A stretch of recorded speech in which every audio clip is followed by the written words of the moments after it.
Hey, welcome back for another special edition of the Red Light Show with the hockey coach, Frenchy, directly for the beautiful country, Thailand, on amazing great Monday night, March 23rd, 2026. Welcome back, everybody. Hopefully an amazing great weekend, and you already start the beginning of the week properly the right way. And we're heading about what? 3 weeks, maybe 13 game remaining hockey game before the playoff. And tonight we're going to talk about the Montreal Canadiens, the NHL playoff race, and everything. This is the subject we got tonight, guys. Be ready because buckle up because we're going to go all the way to the final finish line with the playoff race, and we're going to see what's happening tonight. And the reason we're going to be like that tonight, we'll talk about also the Montreal Canadiens, a couple of milestones, and the philosophy, the coach tonight. I have one deep my head, and I'm thinking about how the Montreal Canadiens are going to win all the way to make the playoff, and I'm going to get some kind of slogan I start to think about for the Montreal Canadiens. So I'm going to be in conversation with Martin St. Louis in the next couple of days to explain to him what he should do to make the Montreal, his team, to make the playoff. But a show like tonight, guys, will be special because not only we have one guest with me tonight, we're going to add another guest a bit later in the show talking about NHL and the insider of NHL. But a red light show, it's impossible to not do it alone because he is back in the house, ready to talk about the Montreal Canadiens. And of course, I'm talking about Mr. Enortap is in the house tonight.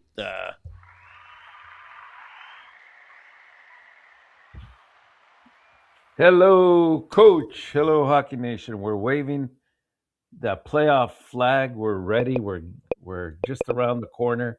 13 games to go. Things couldn't get more exciting. And teams, they either all win together, they all lose together. They want to make this right down to the final game of the season before somebody's going to be very happy and some teams are going to be very sad. We'll see which side we land on. It's crazy. I think if you lose 2 games, you're in trouble. Yeah, well, that's it. You can't afford to, lose 2 or 3 in a row. It's unfortunate. It's amazing when you think about that. But look, everybody, we're going to talk about Montreal tonight, the NHL, couple of news around the league I got for all of you. And then have Martin St. Louis interview about fun players. And then our insider, Jim Biringer, is going to join us tonight, Mr. Enortap, so I can wait to see that. And a red light show, Mr. Enortap, is impossible to do it without Luc Lavorson. He is back in the house for Lange Gardien and Pete Martin. He is with us also with Billy D from Nova Scotia. Welcome back, Billy. Ovidio is retour avec nous with Eminem from British Columbia. Welcome back. Thanks to be with all of us.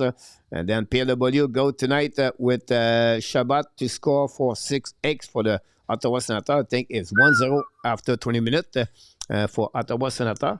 And then you have also Standouts is in the house tonight. Welcome back, Standouts. RJ Gabro already with a couple news with a power play goal of Shane Pinto, like he mentioned.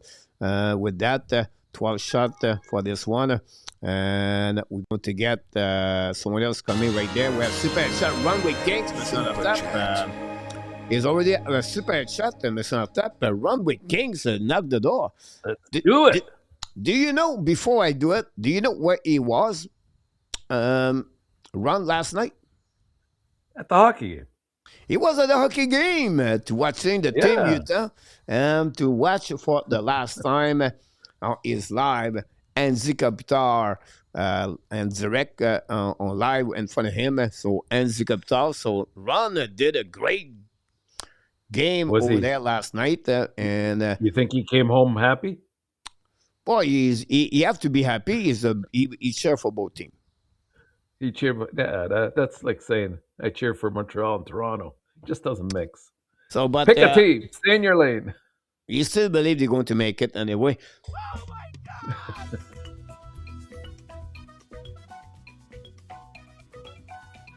Thank you, Ron.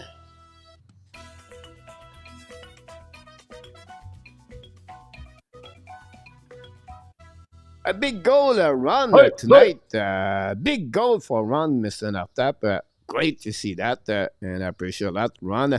We're going to get an assist to Billy, and we're going to get an assist to PLW on that one. PLW took the spot at Guy on this one. So thanks so much, my friend Billy and Ron, to get that goal, a very big goal for us tonight. I appreciate that. Now I On know, this Coach. I know every time there's a dono and you do the big celebration for it, we know who our Cole Caulfield is on Hockey Nation, but who's our point getter? Who's our top point getter? Do you know? Do you keep who, those stats? I'm sorry again. Who's the top point getter with the assists and the goals scored on Hockey Nation? That's a good thing to research. Yeah. So, and the goal, I'll be honest with you right The now, goal, is it's easy. on the goal, you have two leaders, Larry N and Yeah. Mr. Mark Elliott. By the way, we're going to pray and consist to think about Mark Elliott. Didn't have any news yet. And then also on the pass, I'll be honest with you, Billy is really there. Billy is leader on the assist, Mr. Natap, on that one. And talking about leader, Mr. Natap, we have to welcome him. He's already in the house, Mr. Natap. And I'm talking about Mr. Jim Biringer is back in the house, ladies and gentlemen. Jim Biringer! Hello, Jim. Welcome aboard. Hello, everybody. How's everybody tonight? Not bad, not bad. We're getting very excited as we get closer and closer to the playoff start. And we were just talking about it earlier, Jim. It looks like it's going to go right down to the wire in both ends, the East and the West. Yeah, it definitely is going to go down to the wire again. And I think, like, for everybody who's clamoring about certain people are clamoring for a play-in round. If you haven't watched the regular season for the last couple of years, you guys know the regular season is the play-in round, in my opinion, since game about 40, especially Eastern Conference, the way it's been crazy.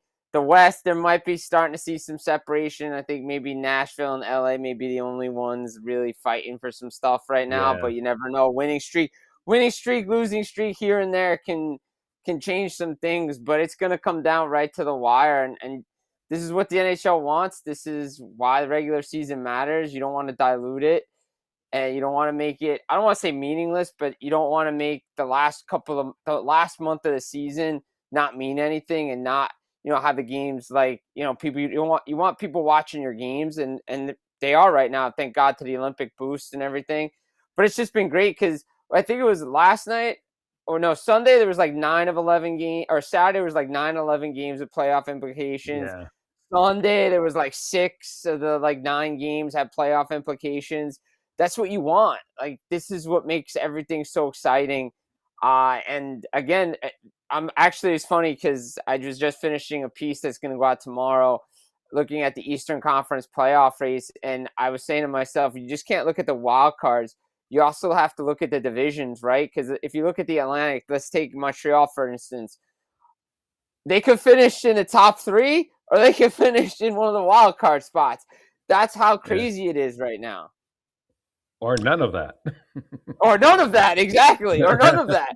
Which Yeah. if they finish in none of that, I will say it would be a really disappointing season, considering they've kind of been there from the start. So Yeah. I like, to me, I think I liked what I saw Saturday night from the Canadiens, the fight, the push in a big game. And I don't want to call it must-win game, but I liked what I saw. I had that game on start to finish. Again, Mr. Saturday Night. I mean, like, the dude just shows that it's automatic on Saturday nights. But I was saying, if people saw my Twitter after, I quote tweeted the NHL when he had that interview with Renaud Lavoie after on the ice, and you just heard the Bell Center going nuts. I mean, I don't care what anybody says. That place Saturday night during the hockey season is no other. Rocks, the best building in the NHL. Don't care what anybody else says. I know I might sound biased because I've been there, but that is the best building to be in. Absolutely. And the other thing is, what I notice is they just don't leave after the game, the fans. I mean, they're there for a good 45 to 60 minutes after the game, celebrating and just rejoicing. That's when they win, of course. And even when they lose, they're still there. They're having fun. I would just add one more thing, Jim. Besides the excitement of all the teams trying to get into the playoffs, there's another big race happening out there. Who gets that top draft pick? Because with the exception of right now, the Rangers at the Vancouver, you're looking at a whole bunch of teams that are clustered around 70, 71 points, 72, and that's going to be a heck of a race till the end too, because I think some of them are, let's face it, some teams are trying to organically tank, that dirty word organic, but we'll see how it goes. And then even though you might set yourself up for it, the balls all go into one big drum and they get mixed up at the end, and you might still not get it. Look how lucky the Islanders got this year, right? Yeah, I mean, you get Schaefer. I mean, who thought? I mean, look, I'm already hearing conspiracy theories and things even haven't happened yet about what happened with the, like, is McKenna go to New York, or if Toronto gets in the top 5, is he going to end up going to Toronto? Like, there's already crazy things out there. But, like, I know Vancouver's kind of setting themselves up. Like, to me, like, two teams that need a bona fide, like, top 3 pick is either Vancouver or Calgary, or both teams, because they haven't had those types of players in a while. And I think that would benefit those franchises. Yeah. Jim, how many points it would take to make the playoff or the cut of the Eastern Conference? Man, that's a great question. I think I might have to say like 96, 98 points might be the cut line, the way we're doing it right now. I mean, I think, we saw, what was it last year? Calgary had 96, and they didn't get in because based on tiebreakers. I think the way it is right now, I'd say at least mid-90s is your cut line, maybe a little higher than that, because, again, there's no nights off in the way some of these teams are playing 3-point night games every night. You're going to get a point regardless. So I would say like 95, 96 points to me is the cut line. I don't think anything less than that. I really don't. Enortap? Yeah, I think you're right, Jim. It's somewhere in that neighborhood, 96, 97 maybe. It's not going to be easy. I think teams are going to put pressure on each other down the line. And let's face it, there's going to be some key matchups like there was yesterday with Columbus and the Islanders, and Saturday with Montreal and the Islanders. It's those head-to-head 4-point games that are going to make the real big difference. And we'll see where it goes. But one thing for sure, it's going to be exciting either way. I go with 97. 96, he will be there, but 97 could be like, if it's 97, it would be like, this is crazy. Like, this is not going to happen a lot. I have a stupid question for both of you. Uh-oh.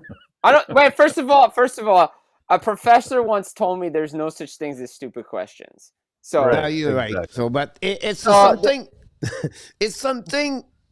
It's come on my mind a lot of time when I do game in Enortap, and the people in the chat pay attention what I'm going to say and check the next game. Every time we come back from an intermission at the Bell Center, Mr. Enortap, all right? Yeah. You have the screen. You have the bench, the players there, and you have the two section after the bench, the visitor team. So I don't know if it's 112, 114, 116. I don't know the number exactly. I'm talking about at the bottom, right? I don't know why, but when we start the period, nobody. Like, it's almost empty all the time. So I don't know if the line for the toilet behind that section I think it might be. Look, I've been in the Bell Center during it. The drinking line, the bathroom line, the food line. There are a lot of lines during it. Yeah, exactly. There's a lot of lines at the Bell Center during the intermission. Luckily for me, I get my own private restroom and food area upstairs when I go. But again, that's because I have some perks being in the media. But again, I've been there as a fan. Those you have to walk around to find no lines for certain Yeah, of items. course, I understand that, but I don't know why. Is it the people that have a specific, that those people, of course, they have season ticket, but they have specific thing to go after the between period. I don't know, but I'm telling you right now, pay attention next game, check at first period, second period, and check at that area. You're going to see it's empty until maybe the first 3 minutes of the period. It blew my mind. I was like, where are they going? Where No, it's they true. go True. smoke It outside is. and then they come back? Hey, What the heck is going They on? could. I'm gonna say this though: if Montreal gets to the playoffs, those sections will not be empty by the time when the period one starts. I'll tell you that. Pierre That's Louis very said the true. Bell Center, the highway is narrow. The line of ending Bell Center is getting a bit old. And they're supposed to fix this. They're supposed Molson put some kind of new What is new that? things Well, that coming. building was like 96, 97 ish, right? Yeah, something like that. Yeah, it's 30 Yeah. years now. It's just like about that. So we're going to start the show after 40 minutes, 25 minutes. So it's not too bad. Listen, after 20 minutes, we'll start with the headline. So, Jim, you not know, but we're going to get a headline. We're going to ask you some questions about with the headline we got. And you're not going to be there at the first one, but I'm going to put the camera up on that one. So I apologize for this one. That's the only place you're not there until now. Here we go. He pop up. It's Hey, Enortap. Your first headlines. We are a little bit Yes. similar, but we're going to see what happening there, Mr. Enortap. Yeah, and I was playing with the number 13. I didn't know what direction to take with it, but there's 13 games left in the season for Montreal, and Saturday night the 13 popped up again. So it keeps popping up, and I'm getting the feeling that's going to be a good omen on us. One line, 13 points. For me, it signified, even though they haven't been playing the best over the last, I'd say, 6 games. I know they squeezed out a couple wins in there as well, but there's a few visible gaps, especially in their defensive structure and getting the forwards to come back and helping out. But when they sort of put their minds to it, we saw what they can do, and Saturday night was no exception to that. And it seemed like something clicked in after that second period, and they really paid a lot of attention to details. I mean, the ice was tilted in one direction, and that first line of Caufield, who was, absolutely electric. You were saying, Jim, earlier, Mr. Saturday Night doesn't disappoint. no way! Comes Automatic. It's automatic on Saturday night in our tap. It's automatic. That's it. And he had the Hattie, and he had the 2 assists as well for 5 points, and he seemed to control the play every time he touched the puck. So that was great. Suzuki, I thought, was kind of the engine there with the 4 assists. His playmaking, his vision, his leadership. They've been he's been sort of the driving force for that line from the beginning of the season. And Slafkovsky, he's been with the line before. He started with the line, then went down and helped out with the second line, and they've brought him back up. And I think he's there to stay in my eyes, because this summer we're going to see, I think, some major moves that will solidify your lines 1 and 2 at the very least. But Slafkovsky probably has shown the greatest improvement in terms of his power, his confidence, his ability to dig out the puck and create ice for the other two. And that's when you take two guys like Caufield and Suzuki, who have very high IQ, hockey IQ, and you give them a little bit extra space. I mean, we see what they can do on a 3-on-3 at overtime. And if Slafkovsky can sort of create that for them on a 5-on-5, or even on a power play, then it goes a long way to seeing the kind of results that we saw Saturday. So for me, I thought that this was what you might coin the turning point in the season for Montreal, and they're doing it, I think, at the right time, because it's extremely important. The last, I'd say, 10 to 12 games, that you go into the playoffs on a high. You don't want to get in there backing up at the perils of another team losing. So you want to go in on a high and continue. It's about building momentum, and you could just feel the electricity on Saturday night. And they just took complete control of that game, and we'll see where this takes us. But it's I would say, would you say, Coach Jim, that first line in Montreal has to be probably in the top, 8 in the NHL? Yeah, I would agree with that. I think at least top 8, maybe.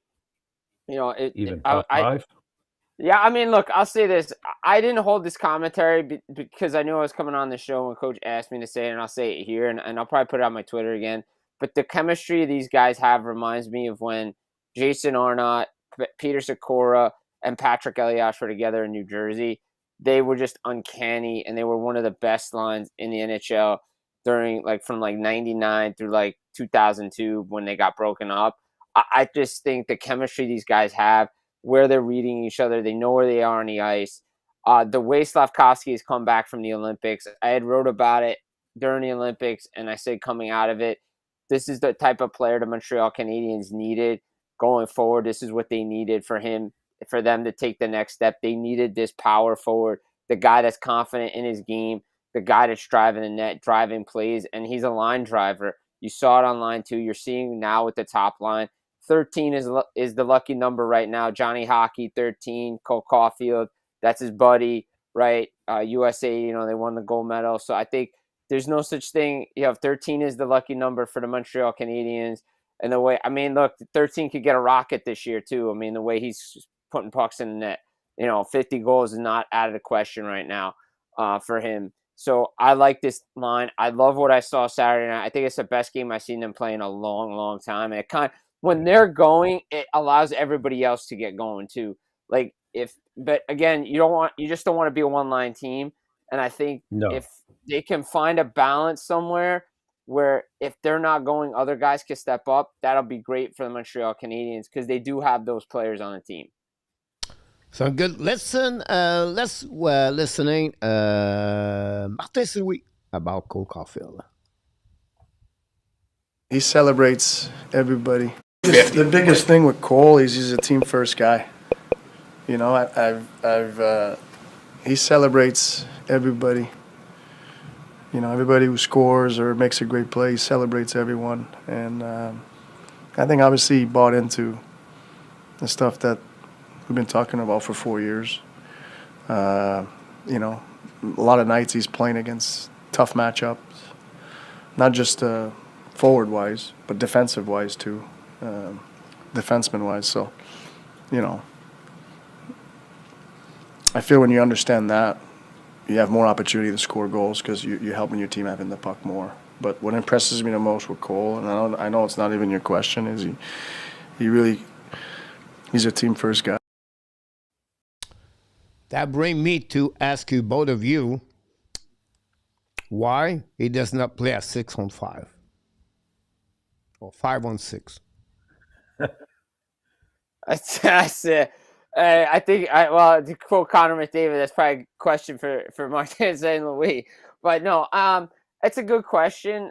I think, as much as he says he loves him defensively, I think there's going to be situations now down the stretch where you're probably going to see him out there when the Canadiens have a lead and the team is pulling their attacker. I think they're going to have him out there. I think if he really believes that, then you're going to see it down the stretch. Maybe he's saving it. Maybe they're working on a practice and just waiting to see it out there.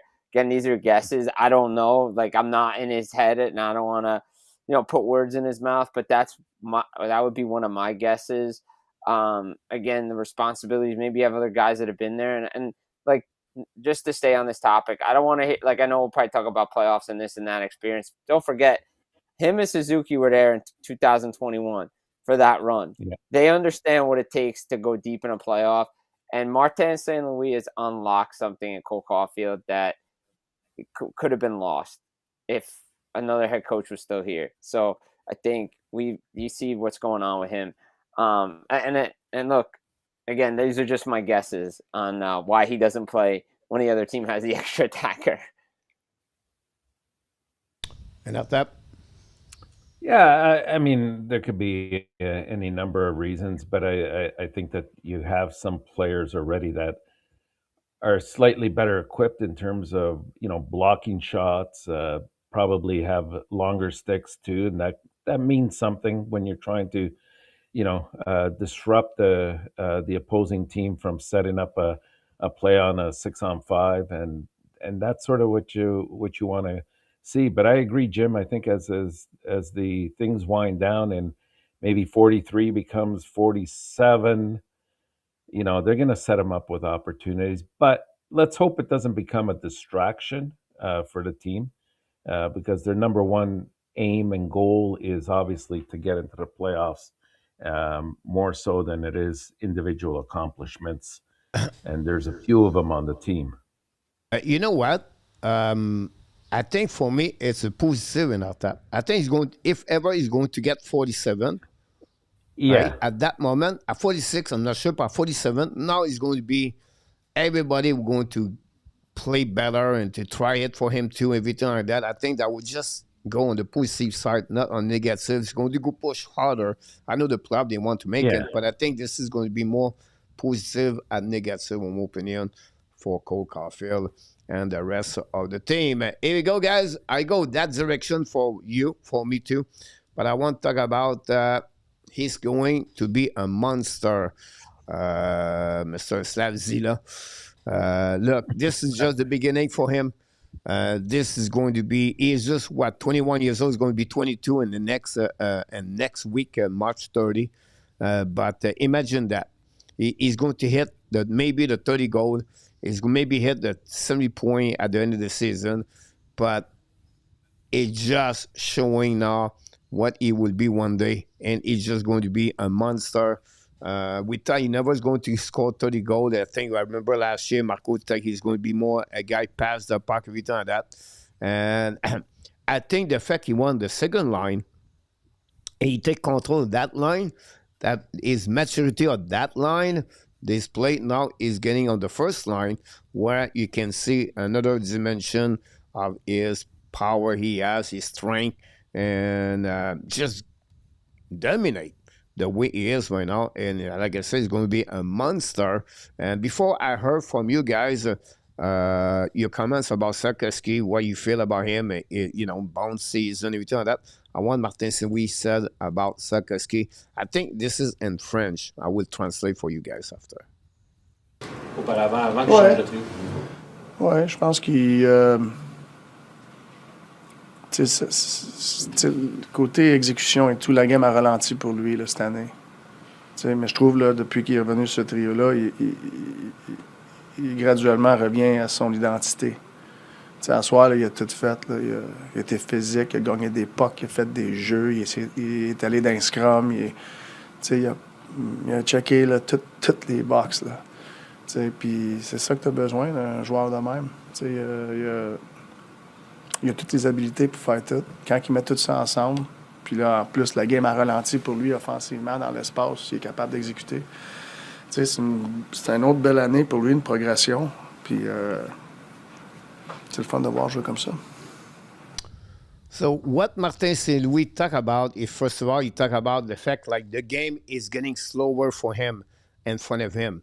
And that's makes sense to me. When the game is slower, you have a better chance to become better, because now you have more time to execute what you should do, and you have better decision making.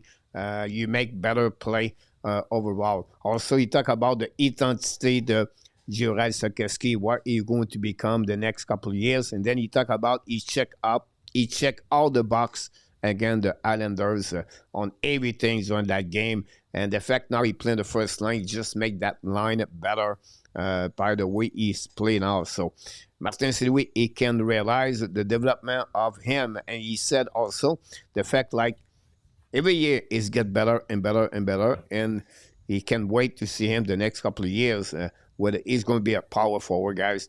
Every time you look on the ice, this guy is the biggest, is maybe one of the biggest players on the ice. And I think we have someone, we always going to talk about Slafkovsky, Caufield, Hudson, Demidov, everything. But at some point, I think the name Slafkovsky is going to be maybe the one we don't talk enough about him in the next couple of years. So, Jim, let me know about what you feel about Slafkovsky.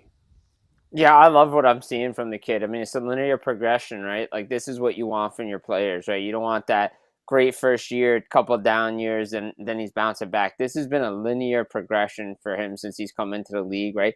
They drafted him, was 18 years old, right? I mean, come off the Olympics, and no one really knew. He was kind of a surprise number one. I mean, and again in that draft, they kind of threw everything into a monkey wrench for a lot of teams below Montreal. But he's just taken off each year, and he's playing better and better, and he's getting more confidence. Like last year, kind of started to see it at times. This year, you're really seeing it. Again, the body's maturing, the mind's maturing. He's an older player. Like he's still young, but like he understands the game now. He understands the NHL game. And again, I go back to the Olympics this year. He got some real confidence being the guy for Slovakia. He was the guy driving that offense. And he's brought that over to the Montreal Canadiens, and it's really carried, and you can really see it right now. And good for him because he's only going to get better with each passing year. About that? Yeah, agreed. I mean, it's a totally different player than when he first came in the league, and he was, a deer in headlights. And I mean, he himself admitted in an interview after the game.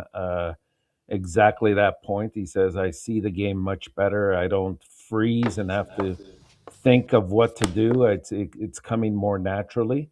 And that's normal, right? Like that's part of your development overall. The part that I really like this year is the fact that he's become much, much more relevant on the power play, right? Of his 27 goals that he scored, over half, 14, have been scored on the power play. And his shots improved. His ability to get himself at the right place at the right time is important. And like I said earlier, what that does is not only positive points for him, but it also creates ice space for the other guys on the power play, and that's why it's one of the top power play units in the league right now. Yeah, I think the bumper make him a better dangerous shooter for the Montreal Canadiens for sure. About that, Ottawa 2, Rangers 0 at this moment. By the way, I just want to throw this in. The Leafs record for 6 shots in a game is being challenged right now by the Rangers. Like this is the closest I've seen a team like get to that record. Like it's not a good thing either if they end up with 4 or 5 shots. Like that's not a good thing. Yeah, is that what they're at now? Right now, the Rangers are at 4 shots. The Leafs in Game 6 of 2000 against the Devils had 6 total shots, 2 per period. So we're getting close. Dubious honor. Dubious honor. We want to talk about fun thing about Montreal Canadiens. Not much is going on today on the news. We know they have the smiling, everything on that, back on the ice. Josh Anderson was back with the Montreal Canadiens today. So it's again a day-to-day. Can he be played Tuesday? We don't know yet. And who's going to be out for be another conversation we're going to get in the show the next couple of minutes. But nothing else around the Montreal Canadiens today. Everybody was, enjoy what happening during the game Sunday, and they are ready to set up their busy week. They play 4 games. We're going to talk about this the next couple of minutes. So not much about the Habs news. I want to talk about the recap of the game, if you don't mind. Montreal finished the week with a 2-1-0. They lost again Detroit 3-1, I believe. And we want to talk about the recap of the game. So I'm going to give you guys what happening, and then give me what you think about this. The people in the chat also let me know what you feel about that. First line, 13 points, like Mr. Enortap said. Caufield, 43 goal. Slafkovsky, 27 goal. The power play goal again. Cooley, best game, and 3 points. Suzuki, 4 points. Carrier, Cooley, good together. The analytic now is getting better for that pairing. I think they need more stabilities between the defensemen they have. in my opinion. Hudson struggling, but the second period, until the last 5 minutes, maybe the 3 minutes of the second period, was not very good for the Montreal Canadiens. I think the first 15 minutes have only one shot on the net. And finally, follow shaky. When I said follow shaky, guys, he got caught on the first goal by Eneman, and then we took him a time to come back. Not he did not play really bad, but he was not like more like for me. It was shaky a little bit. He was fighting for the puck. He was trying to figure out everything during the game, but he found a way, like Tobesh does, to win the game. And that's what he's looking for. And Montreal came back with 4 goals in the third period to make that W look better with the hat trick of Cole Caufield. But I'm sure when you look at the video, Martin St-Louis is going to be, wait, we need to work better as a 60 minutes as a group together. The execution was not there second period. They was chasing the puck. They was trying to stay in the game. They did it. That's the good news about that. But at the end of the day, I think overall Montreal found a way to get at the W. 7 goals, this is good thing for them. They not have no 7 goals. Well, 4 goals they placed in the game they play against the Los Angeles Kings weeks before that. So I think this is good for them to come back a little bit more offensive side of the game. The defense not too bad, gave only 3 goals overall. So this is pretty much not a bad game for the Montreal. They get the 2 points. That's the most important things at the end. So, and after, let me know what you think about overall about the game in Montreal against the New York Islanders. Well, you did a good job there recapping everything, but I would emphasize also, yes, bad second period, but guess what? They scored 2 goals to the Islanders 0. So that's, if you can do that every time you have a bad period, I'll take it any time of the day or week. So that was good. I was, overall, I thought the defensive play was much better.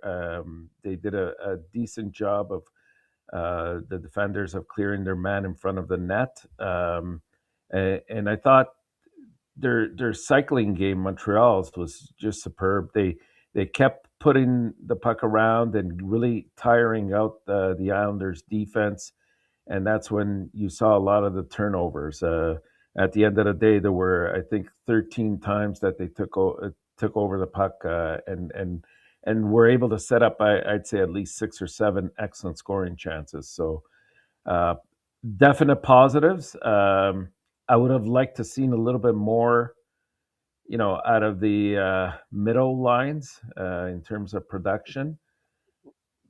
Or maybe not even just production, but at least, not necessarily losing battles in the corners, in the neutral ice area. It's I mean, some of our holes are glaring, and I think that they will be addressed this summer. But right now, they have to do a better job of closing things up as a team, right? Not as individuals, but as a team. So, and you're right, Coach. Fowler was a bit shaky, more so from the fact that I was noticing he was playing a lot for whatever reason, because he usually doesn't do this, but for whatever reason, he was playing very deep in the net. And 2 of the goals that were scored, it was because he was too far in the net and gave the entire beautiful view of the net for I think it was Holmstrom to score, and Hanneman as well, right?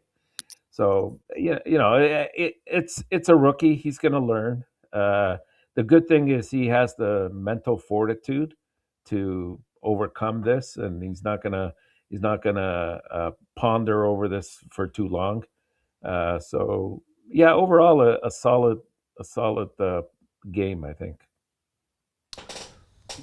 Look, Jim. Yeah, no, I thought it was a solid game from the Canadiens. Like I said earlier, I agree with you, though.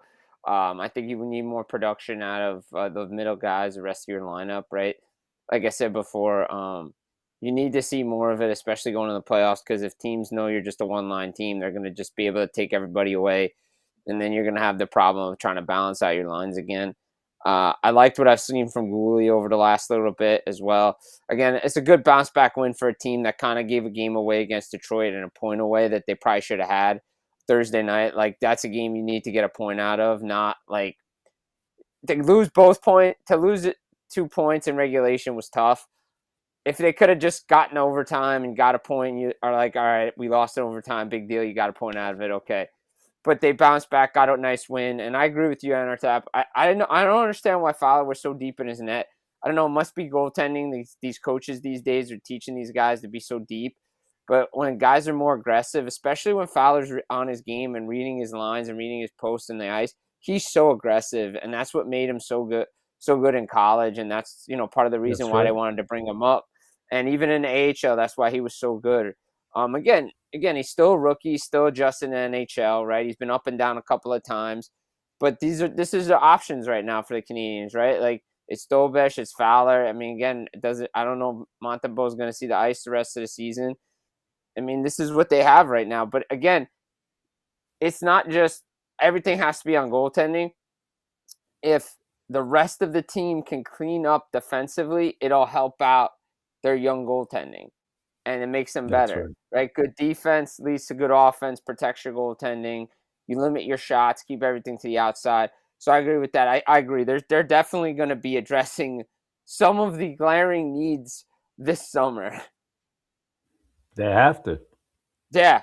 I mean, they can't go through this again. Like, defensively, they could add another player, second line center, another. Like, there's things that this team, right? They need help. So, but I thought this was a nice bounce back win for a team that gave a game away to the Detroit Red Wings. Yeah, good point. I'm going to go with this and maybe hide Jim with that part over there. That's what I thought. But Mr. Enortap, you stood out obscure at the office, a turning point, guys, in the chat. Let me know. Stood out. There were some options, obviously, but I'm going to go with Cole Caufield getting a hattie. I thought on a Saturday night, and actually stepping up at a key time when the score in the game was very close. So I'll give it to him. Obscure, I'm going to give it to Gooley, who really, I thought, played a solid game. He got a goal, 2 assists. He was a +3 on the ice, and he's another player that was interviewed after the game, and he said, I have to return to why Montreal drafted me. And that was, he plays a very physical brand of hockey, and he felt that after he came back from his injury, he sort of was a bit timid in committing himself physically. But he put out a couple of nice hits on Saturday, and that was good to see. At the office, I'm gonna, again, for no real bad reason, but just a quick reminder. I'm gonna send Fowler down there just to talk about positioning a little bit and glove side pickup. Turning point. It's gotta be for me. I think probably that first power play goal that Cole Caufield got. I think it was in the second period, if I'm not mistaken. It kind of gave them the confidence that they took over the lead that they. I don't think relinquished afterwards, and then when he got his second one, they just took off from there. But great goal. He didn't have much space, but he doesn't need it. Good point about that. I would just say to you, Mr. Enortap, Caufield scored at the bottom of the second period, almost at the end. They come back 3-3. Yeah. But understand that. I would be, your pick is excellent, by the way. But I would just say to you, for me, the difference I have with you at the office is Brendan Gallagher. Gallagher, the penalty he took at the second period, at the end of the second period, it's not right. Gallagher, he has experience. You can see again that game is slow. It just does not fit anymore. I'll be honest with you. People say, "Yeah, he do this."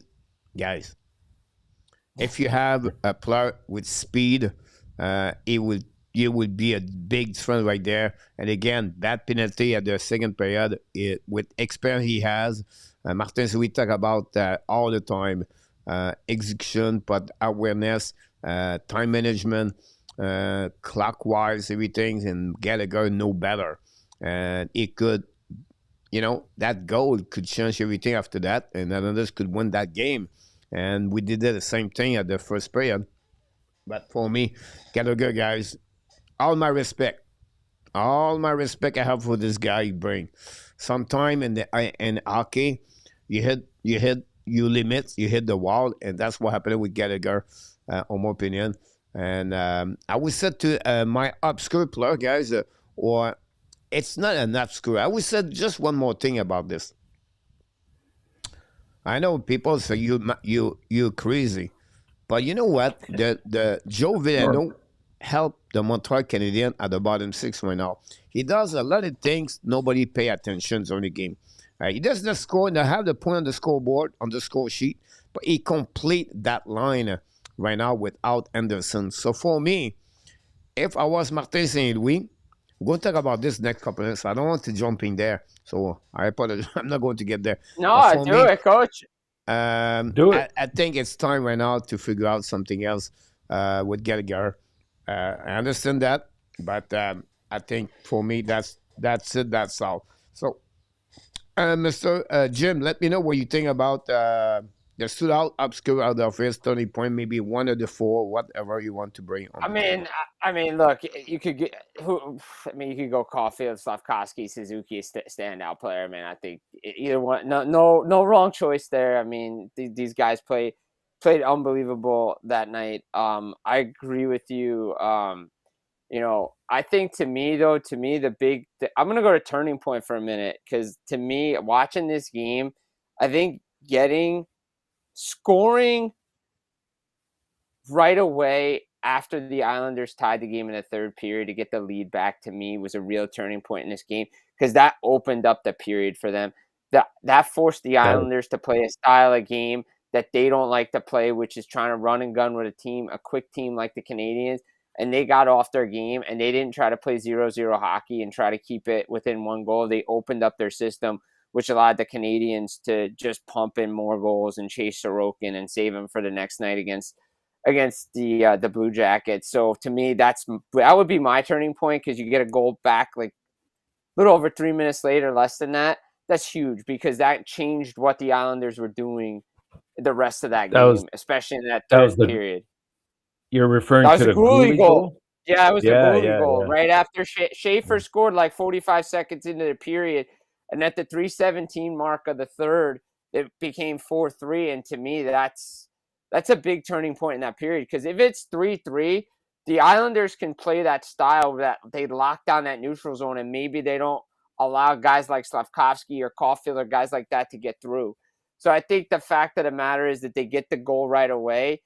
That opened up the rest of the period for the Canadiens. Yeah. All right, good point about that. Roger Bouchard, guys, he's in the house. Welcome back, Roger. Hopefully doing well. And I agree with you on Gallagher. I agree with your points on Gallagher, Coach. And I like the fact that we're giving Gooley some love here, because a lot of people have been giving a lot of flack lately for his play. And I like the fact that what he said after the game, like you said, Enortap, about how he's getting back to his game, like not trying to be something he's not. But here's the thing I would just add to that, because I don't disagree with either of you of what you said about Gallagher. But besides the fact that he got the assist on that goalie goal, that yeah, he did.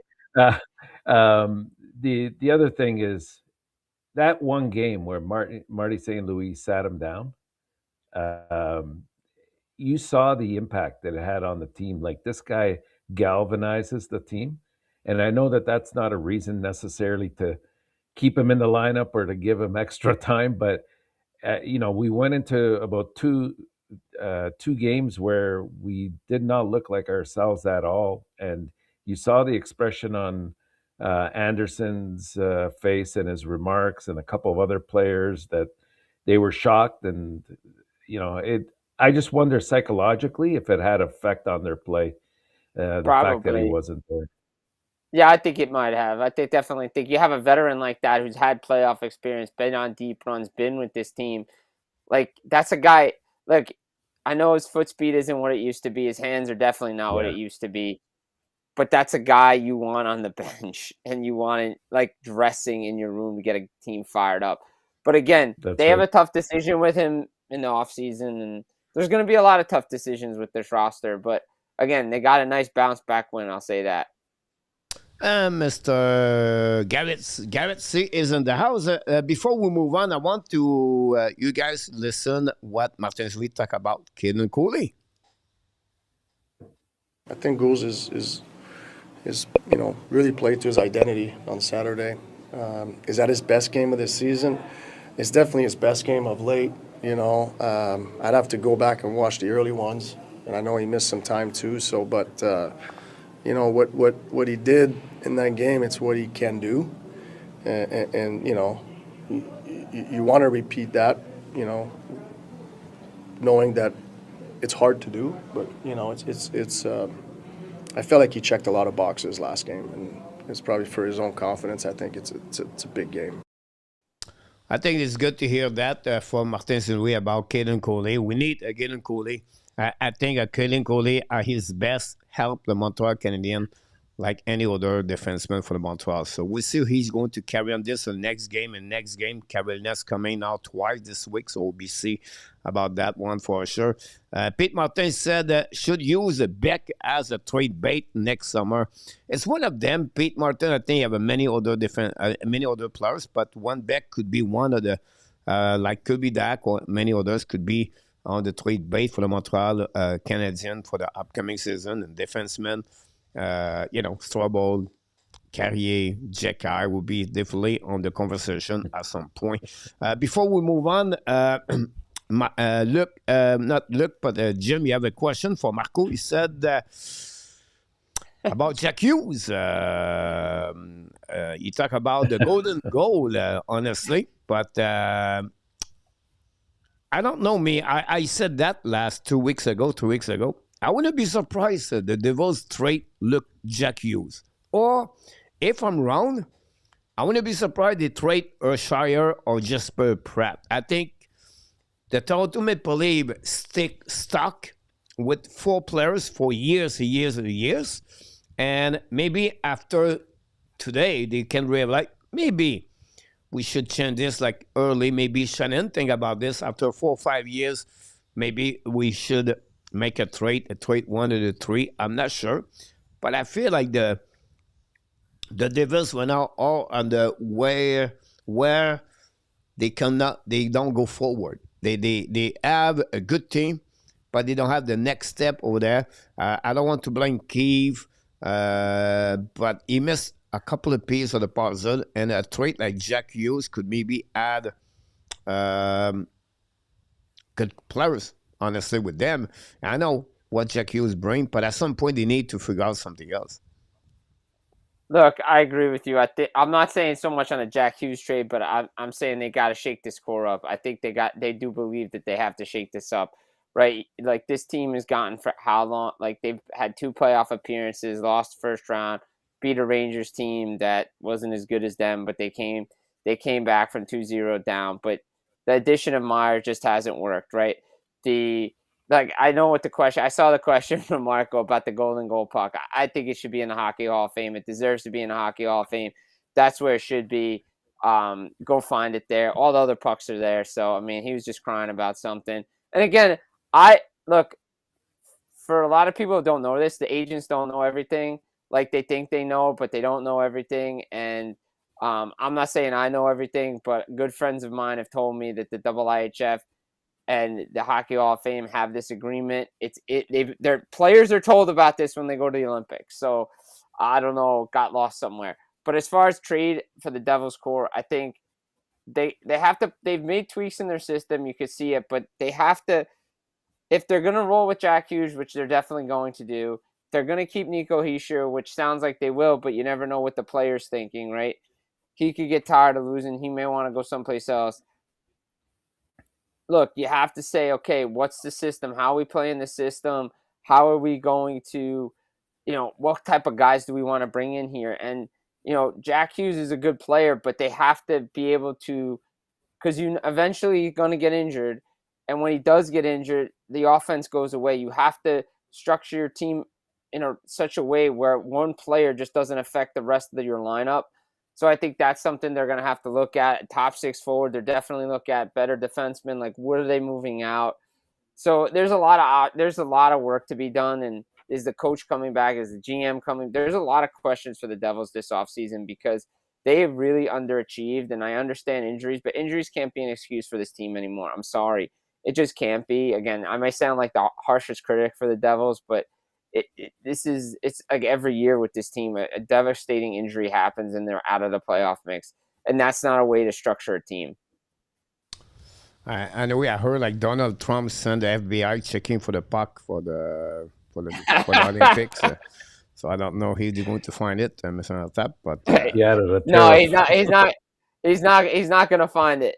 Nope, not finding it. But I think he wants to add a tariff. He took the wrong people. Yeah. They should send Danny T with Luciano, Mr. Enortap. I think they will have a better chance to talk about that one. I want to talk about two things here, guys, before we move on to the next subject. I want to talk about the standing, and then I'm going to talk about the remaining schedule for all the team in NHL. So the standing, guys, what we at before Ottawa game tonight. So Buffalo is first at 95, Tampa is 91, and then Canadiens are 86. Canada are 96, Pittsburgh 86, Jacket 85. The Boston are right now, guys, at 86, the World Cup number 1, and the New York Canada are 85. Meanwhile, because Columbus is 70 game and the Islanders are 71. Because Boston are 70 game and Montreal are 69. Following, guys, by Detroit, Ottawa, and the Flyers.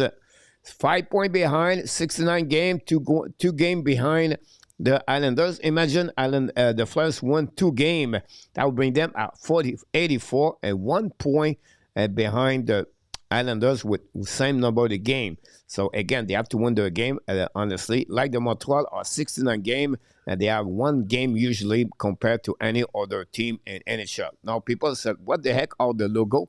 This is the logo, guys. I ask AI to create their own logo for the team, what he's thinking about, and they give me those kind of logo of the team. So it's very interesting how they are thinking that way, but it is what it is. Now, the schedule, guys, that's the most important thing, guys. The Boston have the most difficult schedule on the remaining game with 12.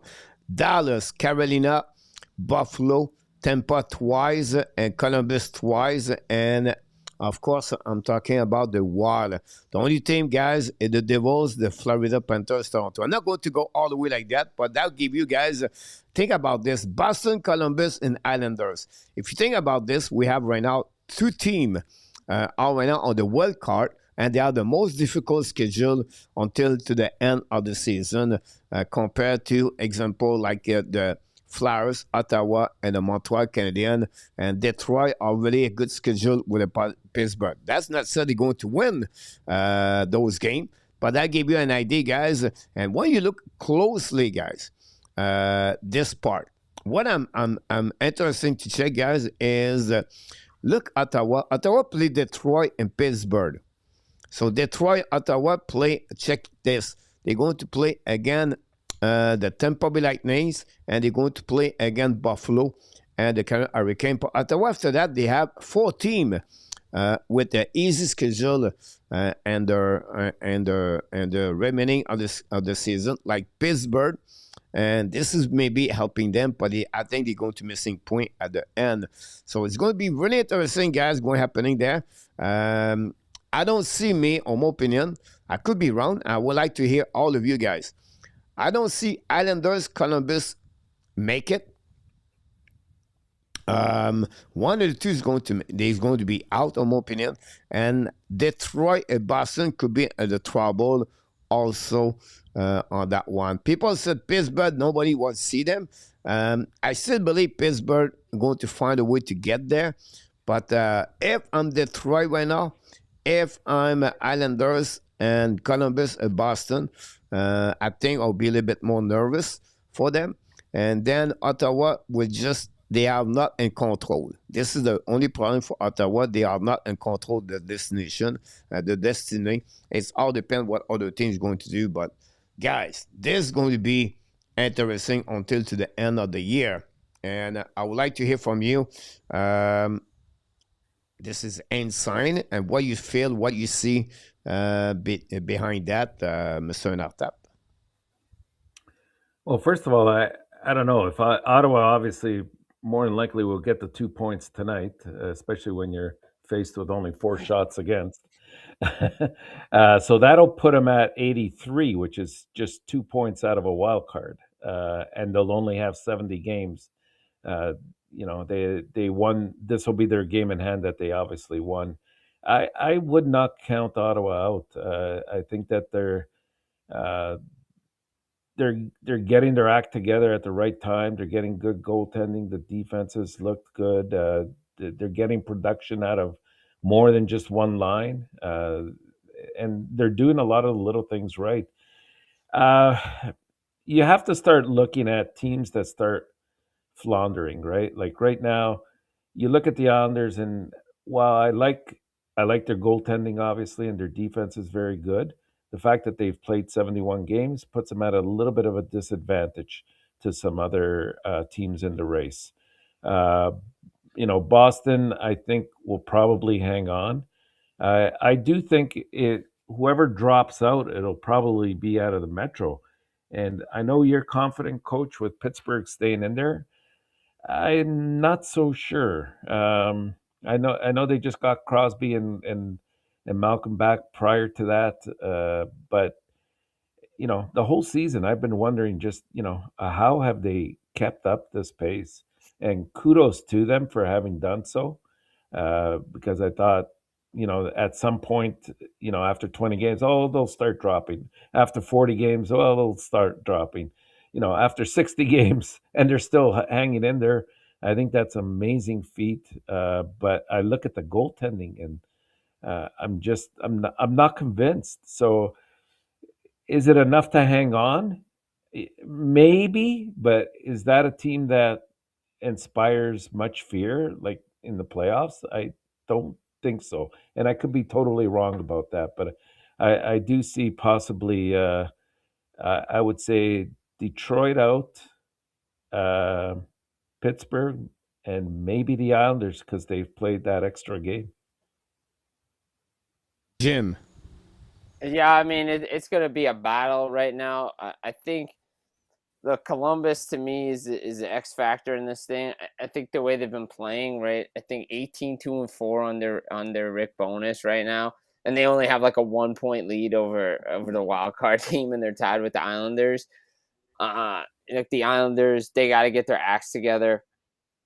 They had a big win the other night. They have to pick up wins. Like Pittsburgh to me is still shocking. Like they're in it this deep. Like Yeah. I really thought they were going to tail off. But again, team with Crosby, Hughes, like all these guys, Arthur Seevoff is playing really well. Malk and Letang, like you can't count them out. Like I think to me, it's going to come down to like some of these Atlantic Division teams, right? Like is Boston staying there? Is Swayman's play going to keep them? And if they can find wins on the road, does that mean they're going to get in? Because they're a really good home team, but they can't seem to find wins on the road.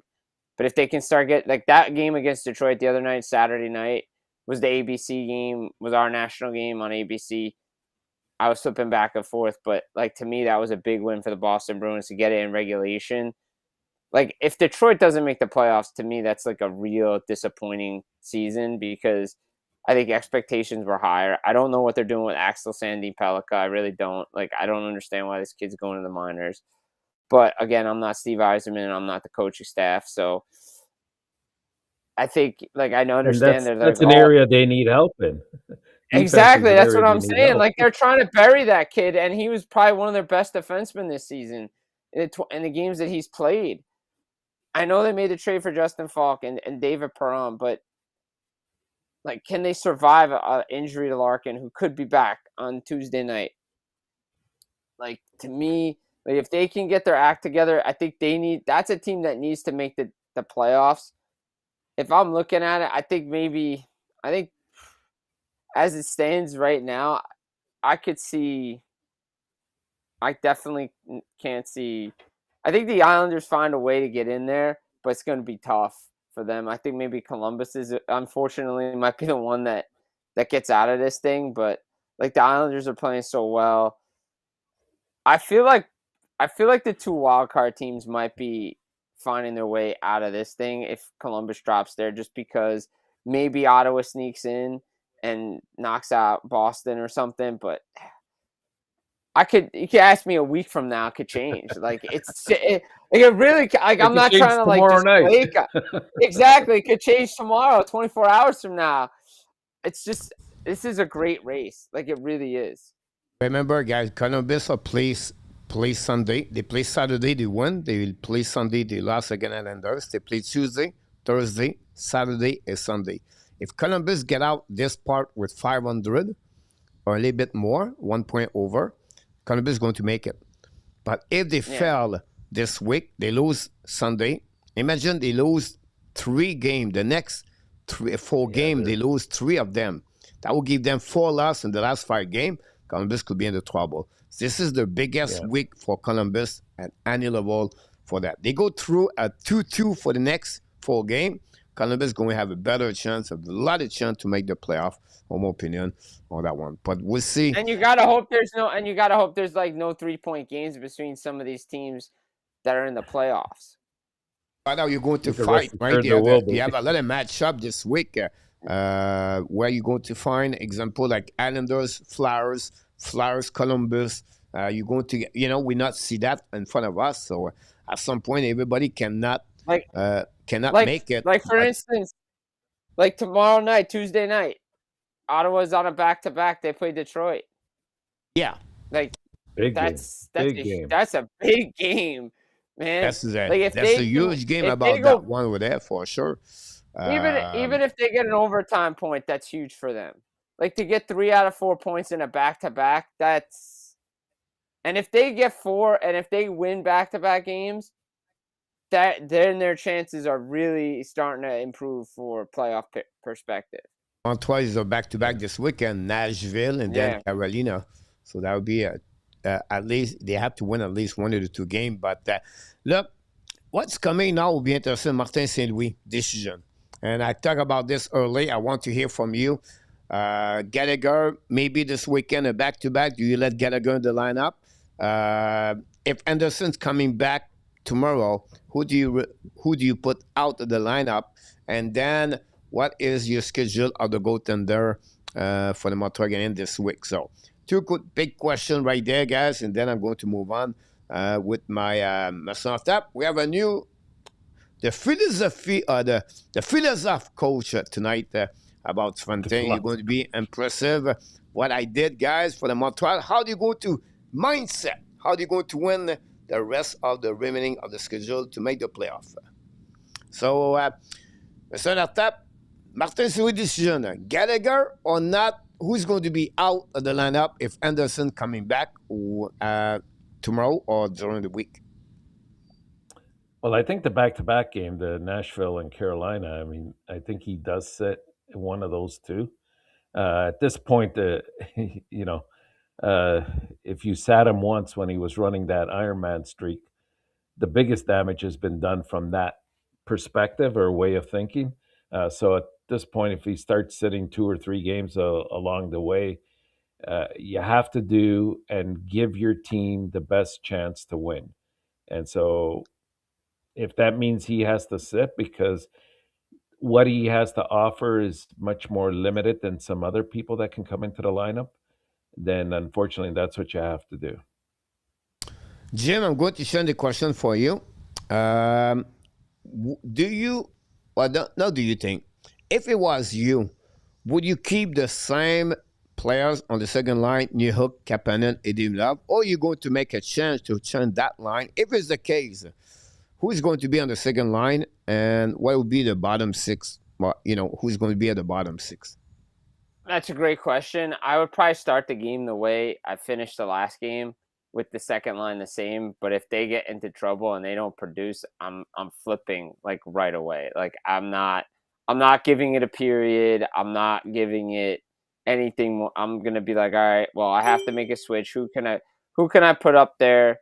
Who can I make?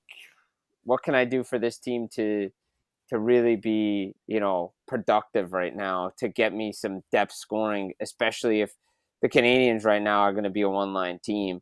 Look, I don't think I'm moving Veleno the way he played on the bottom pairing, like on the bottom. Like, I can't do that. Like, we've seen Joe Veleno up at the top. It's not going to work. We've seen Carrier up there. I'm not Carrier, Texier up there. Texier, is that really an option? At this point, like, I may have to flip. You might have to, the constant guy that always seems to move is Slafkovsky. But if that line one's rolling, you don't want to break up that. Do you give Bolduc a shot at on the second line? Like, again, it's really tough right now. Do you give Anderson a look when he comes back, like if he's playing? But again, I'm a guy that likes to keep things the same if you're winning, especially if you're winning the game. Like, if they're winning in this game, I'm not sure they're going to change too much, but I would probably see if I can maybe flip something around here. Again, maybe if it has to be Slafkovsky, it's got to be that guy, because it just makes sense to move Newhook up and Slafkovsky down to just get something going. But it's a good question, but to me, I think you need to figure out a way to get depth scoring going moving forward. Enortap, what do you feel about that? Well, ideally, and even to answer Stan the man's question there, would Bolduc fit well on the line? I'd say not right now, the way he's playing. I think offensively he's trying to, like, he's playing a good physical game. I think he's either third or fourth on the team in hits. So it's not from a lack of trying, but his defensive play is two steps behind all the time, and he doesn't seem to have learned yet. I don't know if it's just if you can even use the excuse, getting used to a new system, from St. Louis to Montreal, but he's just not doing the job. And so I don't know if I would want to put him on the second line. I don't think he really merits it just yet. No, I go with you in Enortap. Then you can consider. I would say, you know what? He play a good role right now where he's in. It makes sense. Like, yes. he play a good line with his teammate right now. So what you said, it makes sense a lot, right? But I think he fit right now what easy. I would not change Bolduc for sure. Yeah, no, I agree. It's like, let him do the little things that he can do well on that on that line, and not on the second, because I think Kapanen has sort of hit a bit of a wall.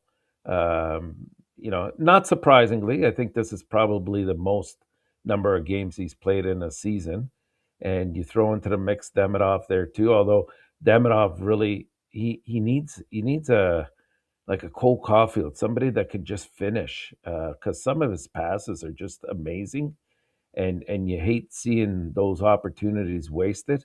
And players are starting to take liberties at him too, from a physical perspective, and it's right now the chemistry just isn't there. And I think, again, when we address this in the summer, and I definitely say when and not if.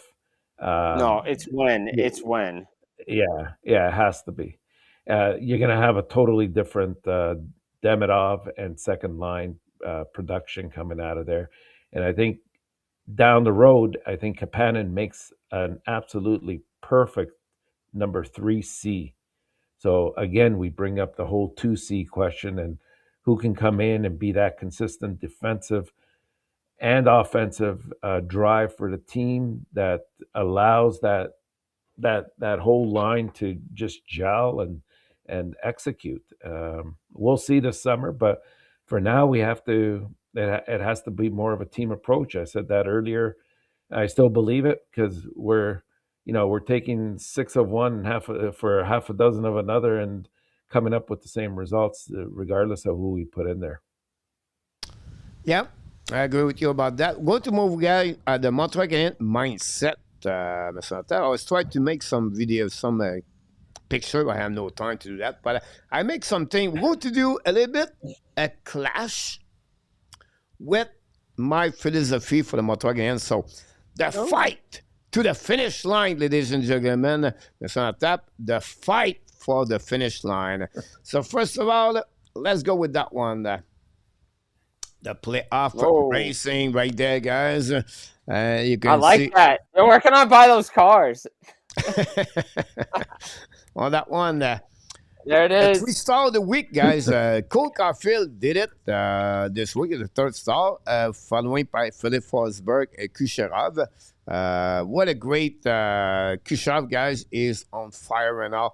It's unbelievable what he's doing right now with Tampa Bay Lightning. This is another one. We're going to go next week or next following week. We're going to invite back Jim. We're going to go maybe the trophy awards for at the end of this. So Caufield got the 3rd star of the week about this. 5 points for Caufield, 43 goals, Mr. Enortap. And I'm going to ask Mr. Jim, 50 goal or not for Caufield? My heart says 50. Like, I want to see it. Like, I would love to see it. Be a first player I've watched since Richer, right? Since like 1990. Stéphane Richer got 50 for the Canadiens. I'm gonna say, you know what? My brain is definitely on the same wavelength right now. I'm gonna go with 50. I'm gonna say yes. I think he's gonna do it. Look, there's no reason why he can't. And again, like I think we were saying earlier, right? Like if he's close, 7 goals, Jim, and 13 games. Not unreasonable. It's very doable, and especially like we said earlier, if he's at 47, they're gonna feed him. You're right. Enortap, yes or no? Yes, I think he does it. I mean, he's feeling it right now, and as Jim said, he's going to have opportunities. He's on the power play number 1. Those chances are going to present themselves, and if they have to present it for him, they'll do that too. Yeah. So, and watch out. Like you're right, Coach. Earlier you mentioned they might start bringing him on if they have a 1 or 2 goal lead and they pull the goalie. You could see him on the ice, and he might get 1 or 2 empty netters that'll help him get to that level. I still remember many years ago, the last game of the season, Buffalo Sabres, and Danny Gare going in with 47 goals, and he got a hat trick on the last night of the NHL season. So if Danny Gare can do it, Cole Caufield can do it. I'm positive. I go with 50 goals, Mr. Enortap. Jim, no doubt in my mind. I'm going to give you the answer, Stan, in the next couple of minutes. The next one, guys, is Savzila. 27 goals, 34 assists, is 61 points. Enortap, 2 on that one. First, do you think he could get 30 goals? Secondly, do you think he could get 70 points? 9 points in the next 13 game, 3 goals in the next 13 game. 30 and 70, Mr. Enortap. Yes and yes. I think he does it. Again, he's on that power play unit number 1. And as long as they keep getting opportunities, he's always in on the scoring. And, 30 goals is quite doable for him. The 70 points might be a bit tougher, but I think he still has that possibility. Like both him and Suzuki coming back from the Olympics, Coach. I mean, they're different players, and same thing with Hughes. You see it with a lot of these players they're coming back. I mean, some came back hurt and are taking their time to get back into their regular play, but some others, the experience that they gained is invaluable right now. Jim. Yeah, I think that 30 goals is definitely very doable. I think he can definitely do it. The 70 points is tough, but I think he can also do it. I'm going to go yes on both. But again, it'll be tougher than the 30 goals. But again, the way he's driving the net, he's taking over plays, he's having a lot of primary assists. He just had a 4-point night the other night. He's, again, driving the net with his play. The goals are going to come. And just, again, the power play. If the power play is going to start to click, this team is very dangerous. And that line is just, like I said before, the chemistry is just unbelievable. So I'm going to say yes. The second one, about 75% of a yes, but you know what? I think he can do it. I think it makes sense for sure for both of you.